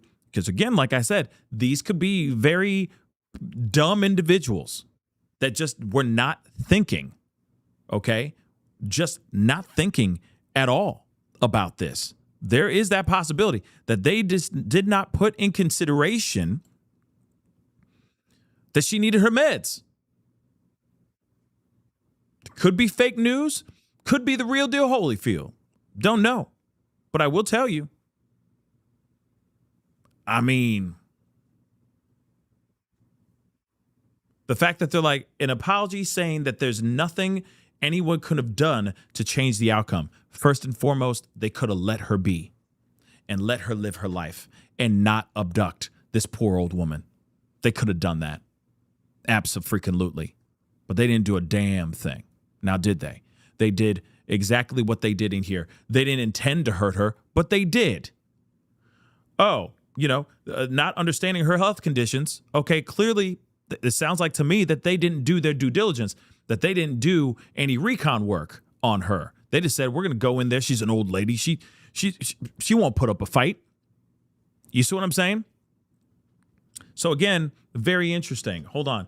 Someone just said, J. Marie, thank you so much. TMZ just dropped an update video on the ransom notes. Let's take a look, cabrones. Let's take a look, okay? Hold on.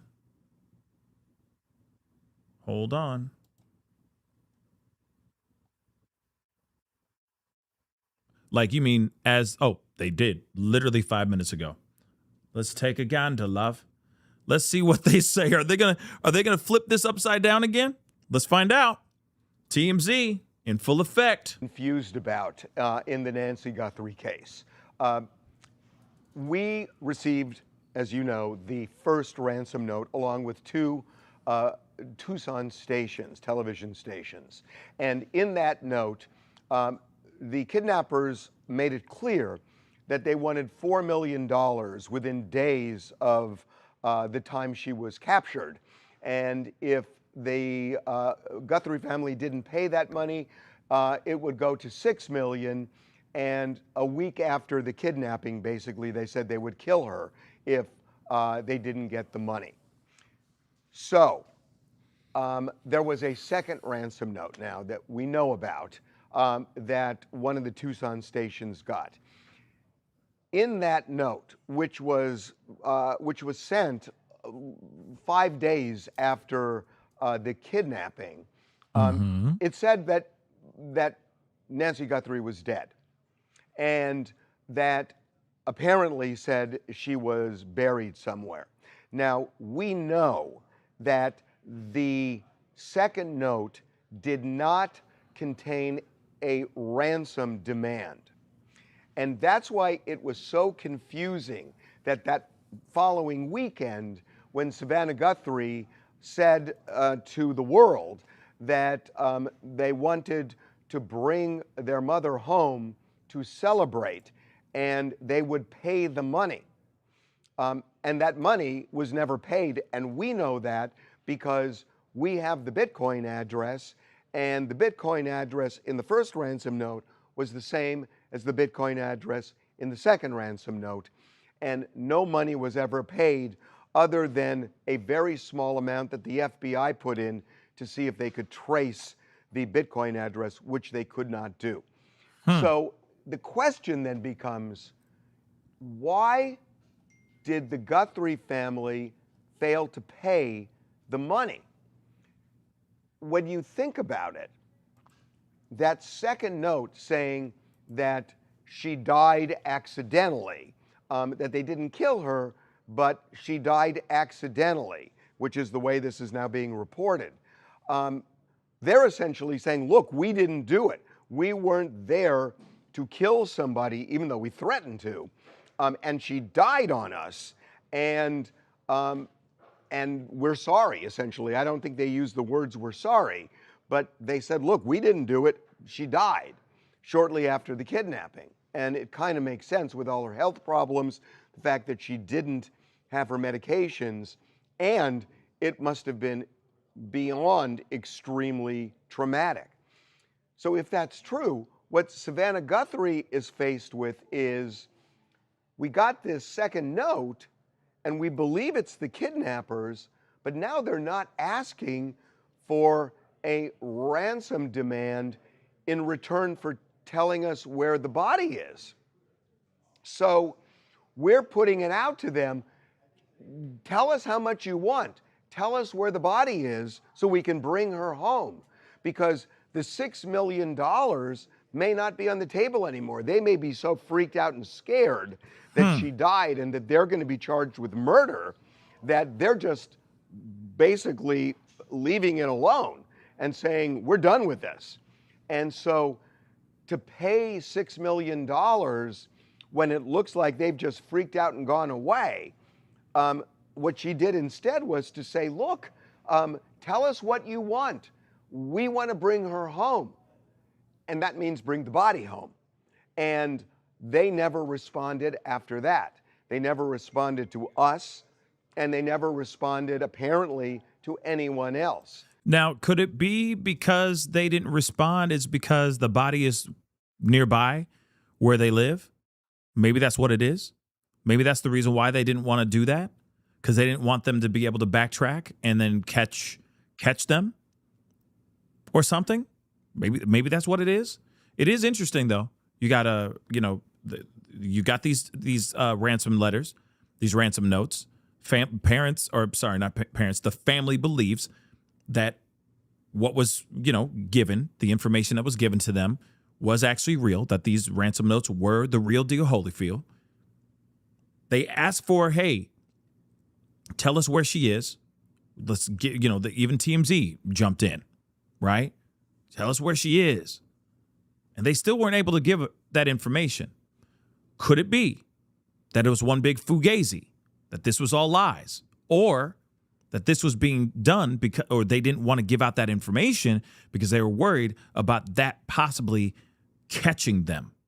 Because, if they're like, oh, it's at this, she's buried in the middle of a field at this place and that place, and all the police had to do possibly is walk 50 yards to the culprit's house.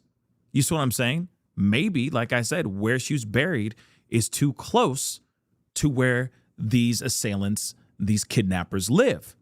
or they're lying. It's either one or the other, right?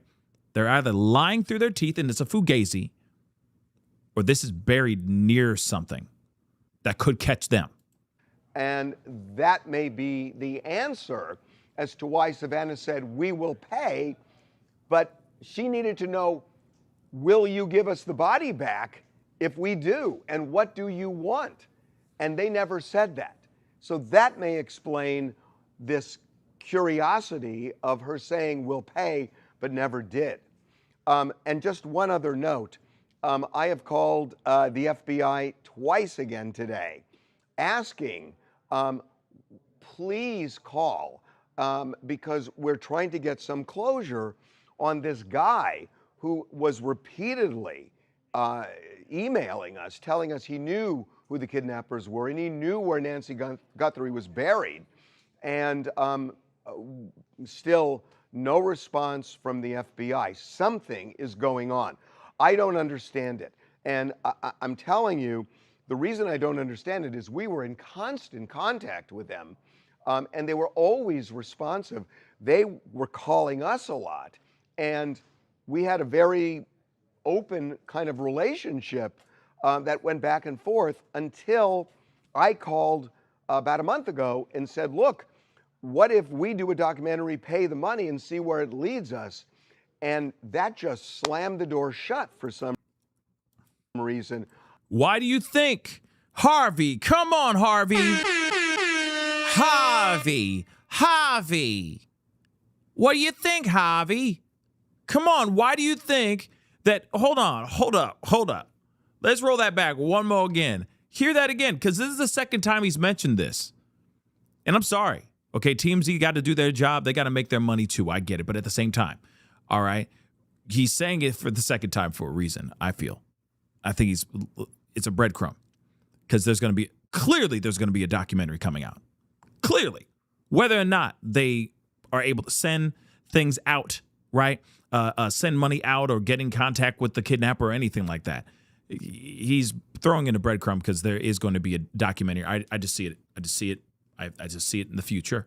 Okay. And again, everybody got to make their money. All right. But he just messed it up. Okay. He messed it up by saying that. Right. Hold on. Hear it again. Us a lot.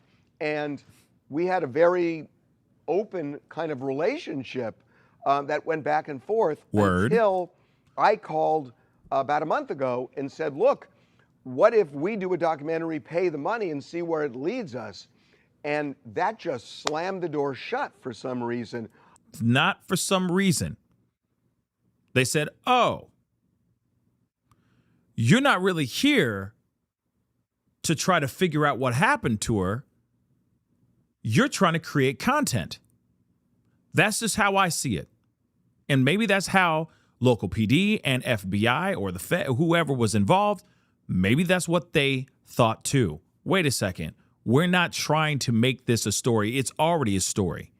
We're not trying to help or cater to the likes of any media outlet for them to make more content.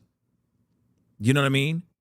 To make an opportunity for a bombshell documentary, because they got involved. They were thrown into the middle of this by getting these ransom letters. Now, don't get me wrong. I get the idea. I get it. But why say that to the people who are holding the reins, who are holding the pertinent information that could get you closer to finding out where Nancy is, but also later being able to make a documentary about that? But you say straight up, out loud, hey, we want to send some of that money so that we can, so that we can get closer to this situation and maybe find a way to find her. But of course, for our documentary, you're not doing it because you're trying to find her. You're doing it for your own financial gain. You're doing it so that you can turn this into a documentary, or next thing you know, you're writing a book, The middleman. Whatever the hell the book, the tell-all book that you would be writing would be saying, right? But you see what I'm saying? Now you're just trying to turn this sad situation into a cash cow. So that's why they stopped talking to you, bro. Period. I don't know what that's about, but it's not coincidental that that conversation was had and then they just went radio silent. They went radio silent because your intentions were exposed. Sorry. Instead of you actually going, hey, I want to find her. I want to find truth. I want to find out exactly what happened here. Was this an inside job? Was it somebody across the border? So on and so forth, right? But you expose yourself by saying, oh, yeah, we're doing all this. And then we use this as content for our documentary. They don't want that. You really think Savannah Guthrie, with all the media stuff that she's been dealing with, do you really think that she wants to be the subject of a documentary right now? No. She wants to find her mama. That's it. So you exposed your own ass. That's it, man. You exposed your own ass, and that's why you lost connection. Because now they say, oh, his intentions are not genuine. That's it. That's it. That's sad. That's really sad. Because they had an in. They didn't even need to disclose that information. They could have held all that information for something later. They didn't have to say all that crap. He didn't have to say that, but he did. That shows you something, guys. That most definitely does. All right. We got to get into this. All right. Ashley Banfield. We're not watching this whole thing anyway, but I do want us to hear a little bit of what she has to say about this ransom note.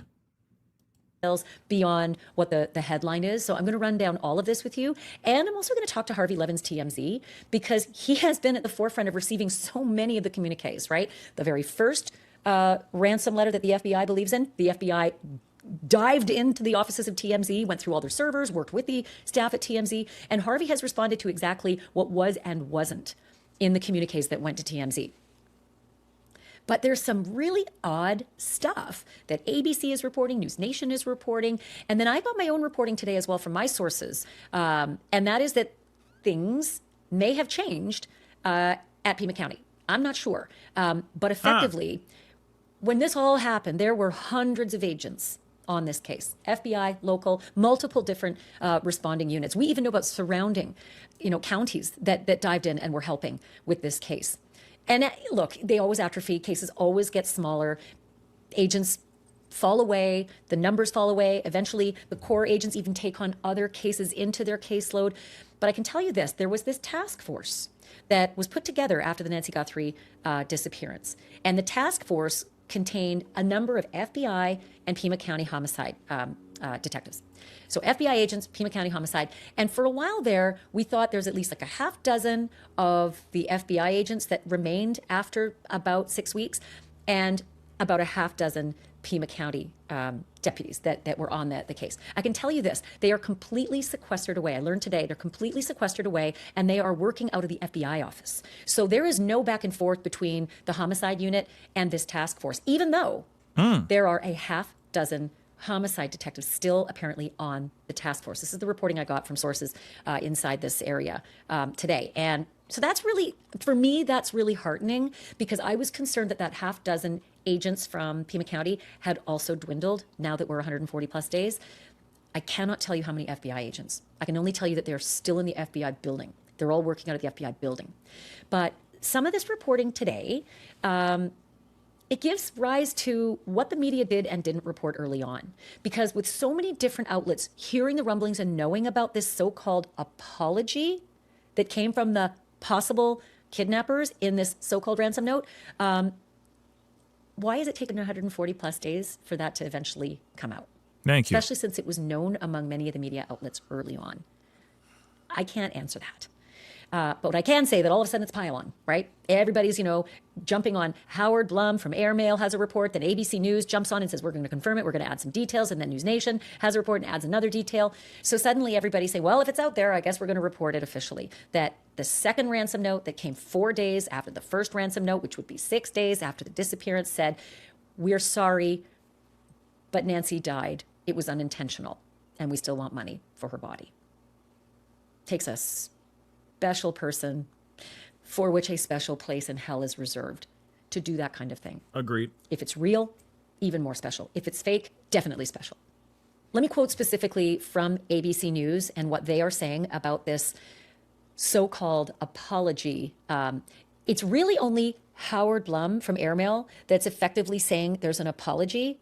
ABC is saying this, quote, the first note demanded cryptocurrency for Nancy Guthrie's return. The second note, according to sources, said that she had died shortly after she was taken and was, quote, buried in nature. First time we've heard that. That's from ABC News. News Nation is also adding to that and saying, quote, a ransom note in the Nancy Guthrie case said that she had died and was buried, sources close to the investigation said. According to the source, the note indicated that Guthrie's death was, quote, unintentional and said that she was, quote, buried with nature now. Just a little bit more detail on that. Let me read from Howard Blum's reporting. And I want to read his exact text because I think it's specific and I want to attribute this to him, not to me. So the exact text reads, in this note, the contents of which were summarized by sources close to the case, the sender took a new and less confident tone. It opened with a sputtering and labored apology. That was the word used by a source close to the case for Guthrie's inadvertent death.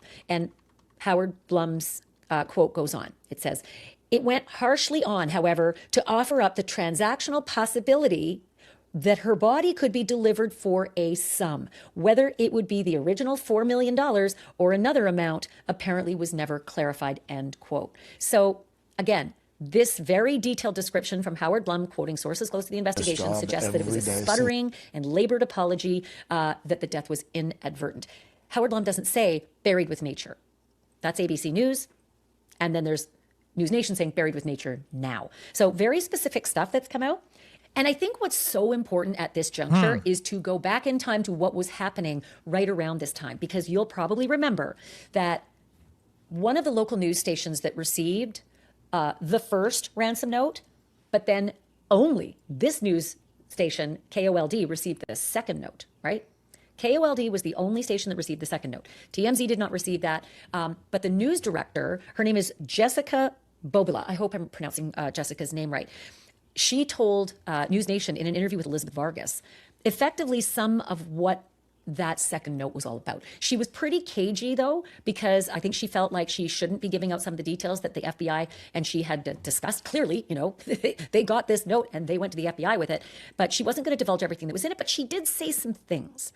And I think now when you look at her interview, you can kind of like connect this new reporting and feel out whether you're getting the sense that that's what she's avoiding saying or that that's what she's pointing to. But watch this interview with KOLD's news director, Jessica Bobila, and think about what's coming out now.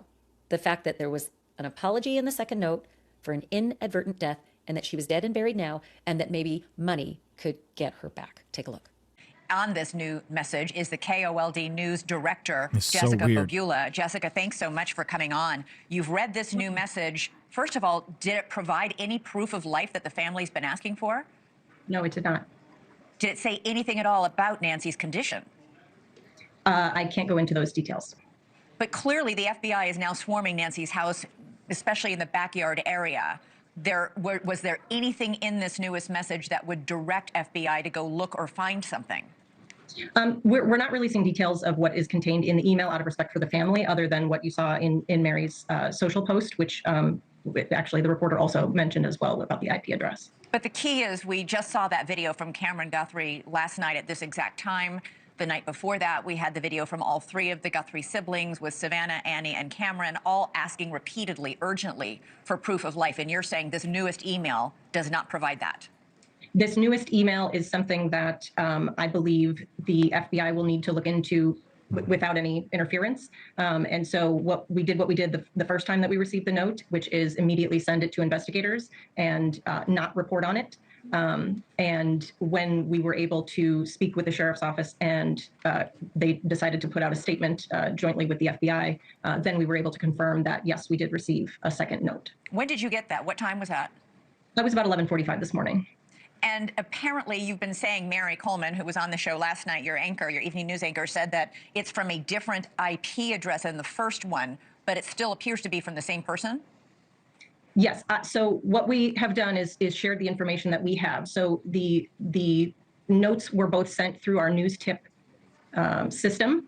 So it does not need to come from a personal email address. You fill out a form. So through what we are able to do, in our back end with our website and our technology that we have here, we're able to make sure that the FBI has as much information as we can provide about where the email came from. But it is not from, a certain email address. You just fill it out, you put your name in there, you put what your email address is, but it's not, it's not showing that it is coming from that email address. So the IP address information that we sent to them is, like I said, that it is not the same address, but it does seem to trace back to a similar cloaking software. And it sounds the same in tone and tenor? It's hard to tell.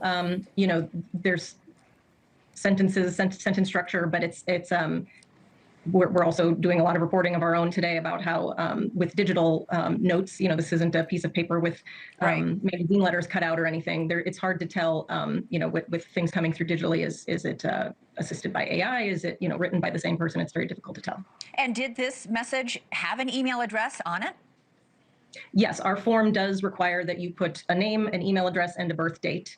And so both of the notes had that, but they were not the same as each other, the two notes. So they were different. The name, email address, and birth dates were different on the two notes. Were they? Right. But like I said, it's just a form, so you can just type it in. There's no way to verify that. You can put in Roger Rabbit and yeah. Okay. Yeah. Is this commonly known that people can get messages to you this way, a way in which they don't have to reveal their name, or their email address? It's a system that we use, and we've had it on our website for years. What I'll say is that it's usually not used in this way, right? I mean, usually people do want us to be able to contact them. Hey, I have a news tip for you. Please call me at this number or email me back at this address. And then we say, oh, okay, here, would you like to talk to us about your news tip? So it's not usually an issue, but yes, that is the case, is that you can fill out the form however you'd like. In fact, some people do send in anonymous news tips, and I couldn't tell you why, but that may be one of the reasons why our system works that way, so that a person could send in an anonymous news tip.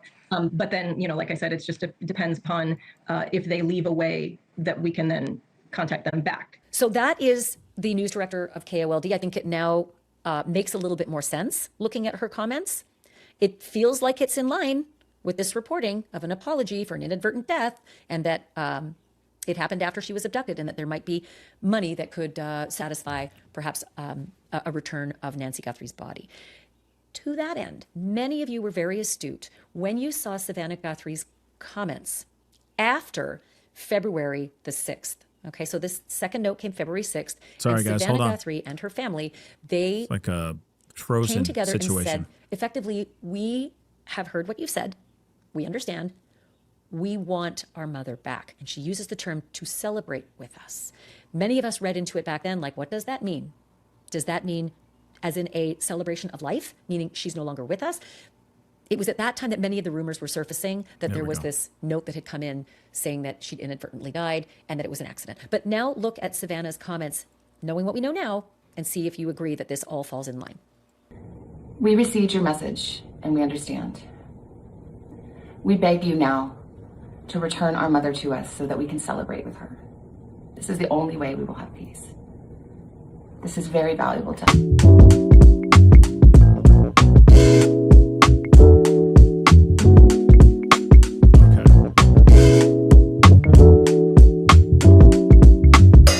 Sorry, guys, I'm back. Sorry, there was a little bit of a brain fart there.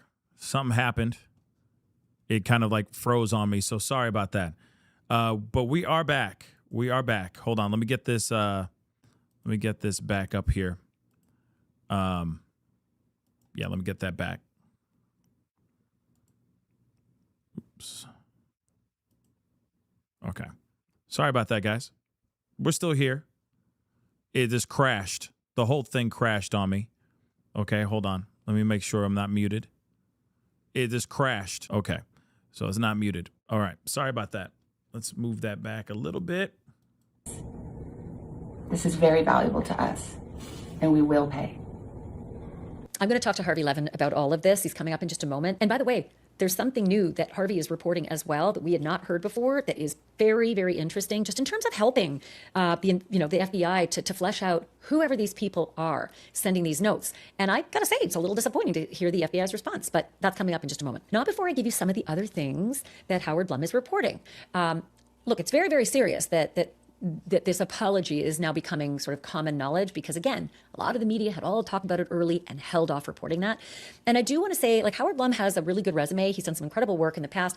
I will real quick, refresh your page, okay? Good resume. He's done some incredible. Because I don't know what happened there. Okay, guys, my streaming rig just crashed on me. Okay, so just reboot the page. It'll be fine. Okay. Besides, we're at the near end of this anyway, so let's rock and roll. I'll say there were some things that he reported when it came to the Idaho quadruple murders that were way off, right? Like, the one thing I remember clearly was that Howard Blum reported that the identifications of the 4 victims were found in Brian Kohberger's glove box, and that was not true. The real reporting was that there were old IDs found in a box with gloves inside Brian Kohberger's home, which would make sense. I mean, we all have our old IDs, right, in our closets and all the rest, but gloves in a box and IDs do not mean the student's IDs in his glove box in his car. That was way, way off. So with a grain of salt, I'm just careful to note that with these next details I'm about to give you, I can't tell you, whether they're accurate or not, because I have no other contemporaneous reporting to suggest as well. I did have ABC's and News Nation's, but now I'm just going to let you know what Howard Blum is adding in terms of color. So one of the things that Howard is reporting is that the task force, the special task force, that's the one that's made up of Pima County homicide detectives and FBI agents, that they are apparently coming back repeatedly to the ransom notes as the focal point of this investigation. That's interesting. Let me read exactly what Howard Blum says. Quote, Special Task Force, a unit of FBI agents and homicide detectives from Pima County, Arizona Sheriff's Department running the investigation, find themselves returning by default to the ransom notes that were received in the weeks following Guthrie's abduction in the early hours of Feb 1, 2026. By default? Meaning we got nothing else, so we might as well go back to the ransom notes. That worries me, because I figured by now, 140 plus days, there'd be a lot more to go on. You've run down 40,000 tips. Some of that had to have something. Certainly you must have been able to run other leads down, but they're all coming up empty, so you just keep coming back to these ransom notes by default, not by unbelievable, IP investigation? Apparently not. And I keep coming back to those first few days. In the first 2 days after Nancy Guthrie went missing, sources inside the Sheriff's Department told me specifically that they were hell-bent and focusing on a number one suspect, which was the brother-in-law. That's what they said, not what I said. That is what they said they were focusing on. Did they therefore miss really drilling down on this other area? I know there's been criticism that's come in since, saying that they missed critical days in those first few days and weeks of investigation. Is that because they had a laser focus on the brother-in-law? Is it because they did that they missed this whole other area and now are falling into it by default? That's interesting. That's very interesting. That they were looking one way when they should have been looking at somewhere in another angle, right? That maybe they were looking at, which is understandable. I mean, if you're sitting there, you're in the middle of doing your due diligence, you are doing an investigation. You're looking at the people who know her and were the last ones to see her live, okay, before she disappeared. Absolutely, you're side-eyeing and questioning the people close to him, right? Like when a woman, a wife, mother, a married woman loses her life, don't they automatically look at the husband or their spouse as a potential suspect? It just is what it is. Or if it's like, oh, her best friend dropped her off from yoga class and then she was never seen alive ever again. You don't think that they're not only looking at the husband, but they're also looking at the friend that was the last person to see them alive? You know what I'm saying? It's just normal. So what Ashley Banfield was saying at that time wasn't wrong, but as they were looking at that, they weren't looking over there. They weren't looking at these other angles and these other possibilities. So maybe that's what was going on here, which would be very interesting. Let's continue. I think it's something that, when there is eventually some autopsy conducted on this investigation down the road, I think that will possibly be a very big area to mine, because that sometimes happens. Very often, in fact. Sometimes tunnel vision with investigators can cause all sorts of problems later on. Can't say that that is what happened, but I think it's worth it given the fact that my sources inside that department were saying that they were absolutely focused on number one suspect, brother-in-law. That was their thinking, not mine. So one other thing that Howard Blum is reporting that is, I think, noteworthy is the detail that apparently these ransom notes included. We had talked at length early on in the case about the Apple Watch that the ransom writers apparently knew about. Okay, we've all seen Apple Watches on Nancy, so they could have made that up. And a broken floodlight. Okay, 2 days after Nancy went missing, there were plenty of pictures all around that house. You could see a broken floodlight, so it's not as though that was information only known to these kidnappers. But this is what Howard drills in on, and it's interesting in that there's a detail about what was included in the note that we hadn't heard before. Let me read you exactly from Howard's reporting. They talk about the good, bad, and the ugly, how the investigators sorted good, bad, and ugly tips, right? So it says this, quote, "The good are the emails. Had correctly described what Guthrie had been wearing on the night she was abducted, and had also accurately noted the presence of a damaged floodlight in the home's backyard. And even more encouraging, the emails, the first sent at 6:42 p.m. on February 2nd, about a day after the abduction, it's actually 2 days, detailed the terms for an exchange. Guthrie, according to the messages, was, quote, safe but scared, according to people close to the investigation, with 2 ominous words, or else." Okay, couple things about the pajamas, about what Nancy Guthrie was wearing.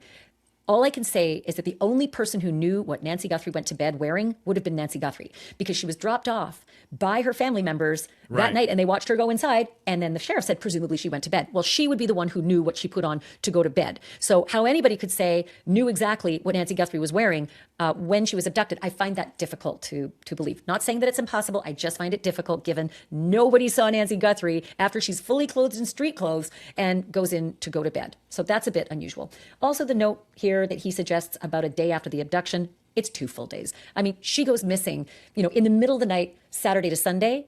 So there's all of Sunday, and there's all of Sunday night into Monday, and there's all of Monday till about 7 o'clock at night. So that is almost 2 full days. And we're mentioning here in the article, Howard Blum says about a day. Well, that's odd. Detailing the terms for the exchange and that she's safe but scared. Safe but scared, that's new. But I'm interested in the detailing terms for the exchange. There's no mention in this paragraph about the Apple Watch. And again, everybody knew that she had an Apple Watch. So I was never quite convinced that just knowledge of Nancy Guthrie having an Apple Watch or some possible location of where it might be, and we all put it on our bedside table, right? I never felt that was such a strong clue. But there you have it. Interesting. I mean, okay. The fact that she knew stuff, right? Or the fact that the ransom writer, okay, knew things, about what she was wearing, or, about the broken light, etc. I mean, a lot of them, I mean, yeah, I get her challenging them, right? Challenging some of the information. But yeah, the fact that they didn't mention the Apple Watch, stuff like that seems a little bit weird, but maybe that wasn't important to say that. Maybe it wasn't. Maybe they weren't thinking that. Remember, if it is true about her losing her life due to heart failure, it clearly seems like they didn't even know to get her medication. Because if they really wanted her to survive and they really knew about this woman, about Nancy, you'd think that they would have all the stuff, right? Everything. They'd just pack up all of her stuff as they're throwing her out, as they're getting her out of the house. You see what I'm saying? And abducting her. But that's not the case here. If it is true, the information on how she passed, this would just be a very interesting piece of information. Let's continue. Something else that Howard Blum has in his article I find extremely interesting, especially since we've all been talking about wrench attacks. If you missed the episode, wrench attacks, basically, that's a new form of how to steal from people. But it's everything old is new again. It's effectively just going back to good old-fashioned brute force to threaten people to get their passwords rather than taking, days and days to try to hack into their accounts. Just grab somebody or a family member of somebody, threaten them with a AKA wrench or something, some kind of pain, and get them to cough up passwords. That's what a wrench attack is. And there are all these new reports that suggest wrench attacks are on the rise, and a prominent group that studies them brought in the Nancy Guthrie case to suggest that maybe that's something that happened. They grabbed Nancy Guthrie in order to threaten her or someone close to her to get money. It's a little off from the norm of a wrench attack, but adjacent nonetheless. It's wrench attacks by proxy. So this is interesting because Blum is now reporting that the first ransom note has investigators believing that the person who wrote it is educated and, of course, familiar with crypto. Well, we know that because it was demanding crypto, right? But somebody who's educated. Let me read you exactly what he writes. Quote, the kidnapper is educated, articulate, and knowledgeable about the intricacies of cryptocurrency. And the apology in the missive, which had revealed Guthrie's alleged death, would also suggest that the kidnapper was not a cold-hearted cartel member, as law enforcement had speculated early in the case, but someone in over their head. Now, this is Blum with his theory. But that theory is interesting. Remember, in over their head, meaning they're dumbass. That's it. That they were like, ooh, I'm so prepared and we gonna do this and we gonna get her. And they prepared for certain things, but they were not prepared for everything. Like I said, think about the dumbass trying to rob a Quickie Mart. You know what I mean? Or a QT by descending from the rooftops, right? From the ceiling. And they're like, yo, I got in here. But now, how the hell do I get out? Do I go back up or do I go through the front door? Oh, damn, I didn't think about it. So it's the same situation. They went in, the abduction, sorry to say it, but was successful. They got her. That's it, right? They got her. But then now it's like, oh, now what are we going to do? She's here. What do we do? You see what I'm saying? So, I don't think that these guys were pros. I think they were dumb idiots and did not think this entirely through. But he is basing his theories on his conversations, he says, with sources close to the investigation. But I don't know. I think we all maybe could have jumped to the idea that this is someone who's educated because I'm going to go out on a limb here, but this dude seems to have managed to elude the strongest investigative force in the country, the FBI, right? Whoever did this. You could say he looked like a bumbling fool on that front doorstep. But whatever happened afterwards, they have seemed to elude all investigative muscle. So I'm not so sure it's a big leap to say this is someone who's educated. I don't know about articulate. Maybe the ransom notes are articulate, but ChatGPT can make a sixth grader pretty articulate these days. Thank you. Yes. Yes. ChatGPT. You know what I mean? That's it. All you need is ChatGPT and you good to go. You can do anything. Shoot, people are using ChatGPT to write books now, man. Real talk. People are using ChatGPT to write books, y'all. Yeah. Careful what kind of books you buying out there.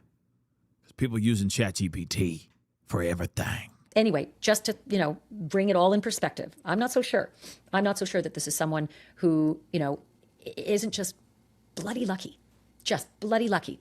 Because all the other things that tend to trip people up, a license plate, you got caught on a reader, you got caught on someone's doorbell cam, well, all of those things they weren't in place in this particular case. Ain't that wild? This neighborhood wild? was too dark. Couldn't see anything on doorbell cams. Tucson didn't have the right kind of license plate readers. So all these things that usually trip people up, not in place. In this case, should we attribute that to this person being really, super bright? Maybe not. So on the other side of this coin, Blum is suggesting that the investigators think that this was a local opportunist, just somebody local, not big and connected like a cartel, that saw a shot, went for it, and I'm just going to add maybe just got real lucky in that nobody's been able to find this guy. But here's the exact text from Howard Blum's article. It says, the working theory advanced by the language in the ransom notes is that the abductor was most likely an opportunist, a ruthless, educated local who saw their chance at an unscrupulous windfall and grabbed it, only to have their scheme disintegrate when, as a result of either violence or illness, Guthrie died. They were prepared until they weren't prepared. Dumbass criminals. I think we've all sort of wondered if that was a possibility. They had this grand plan, and suddenly this 84-year-old grandmother who had a bad heart couldn't walk, as far as the end of her driveway. That kind of terror in the middle of the night. Have you seen these pictures of this masked man? If I saw that at my front door, I would have a heart attack. So imagine a frail grandmother waking up to that over her bed. Shoot, that man would see me with the heater. Okay? Actually, both at the same damn time. All he needs to hear is, he'll know exactly what's going down. He would be running. Okay? He'd be running. You hear that? You know you in for a squirrely time. I'm just letting y'all know. If you try to break into anybody's home and you hear that international sound, run. Run as far and as fast as you can. Abort mission. Run your ass off. You either gonna be murked or you gonna be in a lot of pain. Run. Just saying. Yeah, I'd be scared out of my mind too. It's like, who the hell is this? Right? But that's it. Come on in, baby. You know what I'm saying? Say hello to my little friend. You know what I mean? Scarface. Moving on. So sure, I could see that being a possibility. And we have all gamed that out as a possibility, that this was an intentional either assault in planning, right? We talked about geriatric rapes being a thing in the past. It happened to Nancy Woodrum in California when she vanished from her bed, that it might have been one of those, and maybe the whole plan was thwarted when Mrs. Guthrie died, either right then and there in that bedroom or maybe later on. And Howard Blum goes even a little further here to suggest that the task force has sort of come up with a theory of a team event, meaning that that guy on the front doorstep didn't act alone. Not that he had friends on the other side of the house, that there were multiple people who were there, but that there may have been somebody who was actually the mastermind of this. And let me read for you what Blum writes. He said, the task force, according to sources close to the investigation, has decided this kidnapping was a team effort. One individual supplied the brawn, the other the brains. That, I think, maybe, that sounds like it could be legitimate. I mean, that is a good theory, okay?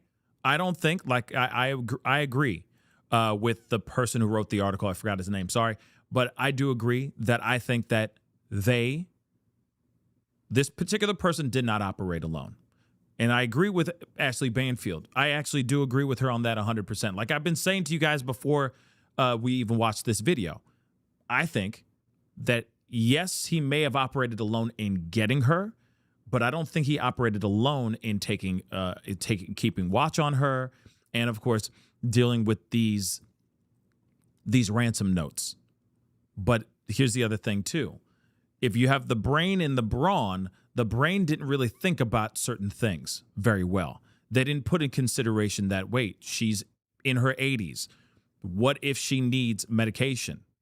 I don't know many 80-year-old men or women. I don't know an 80-year-old individual, 80-plus individual that doesn't have some sort of medication that they need for something, okay? Whether it is for their arthritis or for something serious like heart issues, etc., that they need to take daily, or they're going to have some issues. You see what I'm saying? I don't know any 80-year-old that isn't taking something for some sort of ailment of some kind. The fact that these two, or if it was just two people, did not think about that says something to you about the brains of the operation as well. It also says that this particular person is a dumbass too, okay? Just two dumbasses in the sea, just sailing along, okay, dealing with this situation. And yes, I agree with Ashley Banfield with that other side, that it sounds like the brawn, okay, the guy, the idiot number one, caught on camera and everything, just got really, really lucky, for lack of a better term. I don't want to say lucky for him, okay, but everything, that whole phrase, Murphy's Law, everything that could go wrong will go wrong, right? Everything that could go right went right for him. It was the opposite day. The evil energies out here, all right, worked in his favor. All moving pieces worked for him. The driver's license readers weren't working, right? It was too dark in the areas, no lights down on the streets, etc. The only thing that we have of him is walking up to the damn Ring camera or that Nest camera and taking it off. That's it. That's all we got, guys. So this guy got super, super lucky, but he's still a dumbass, okay? Because those things worked in his favor. He didn't plan those things. Those things worked in his favor. So again, the ransom note stuff is very interesting. I kind of wish that the Guthrie family got a little, okay, let me just say this, because I'm not trying to say anything bad towards the Guthrie family. I can only imagine what they're going through. I can't even imagine what they're going through. But one thing that's really frustrating about this is that I feel like one of them needed to be a little bit more of a Gonzalez, like, you know, like just kind of a little bit more of a cowboy. You know what I'm saying? Like, I'm going to take matters in my own hands without actually taking matters into their own hands. But you get what I'm saying? Like, no, we gonna give a little bit of that money and we going to get in contact with them ourselves.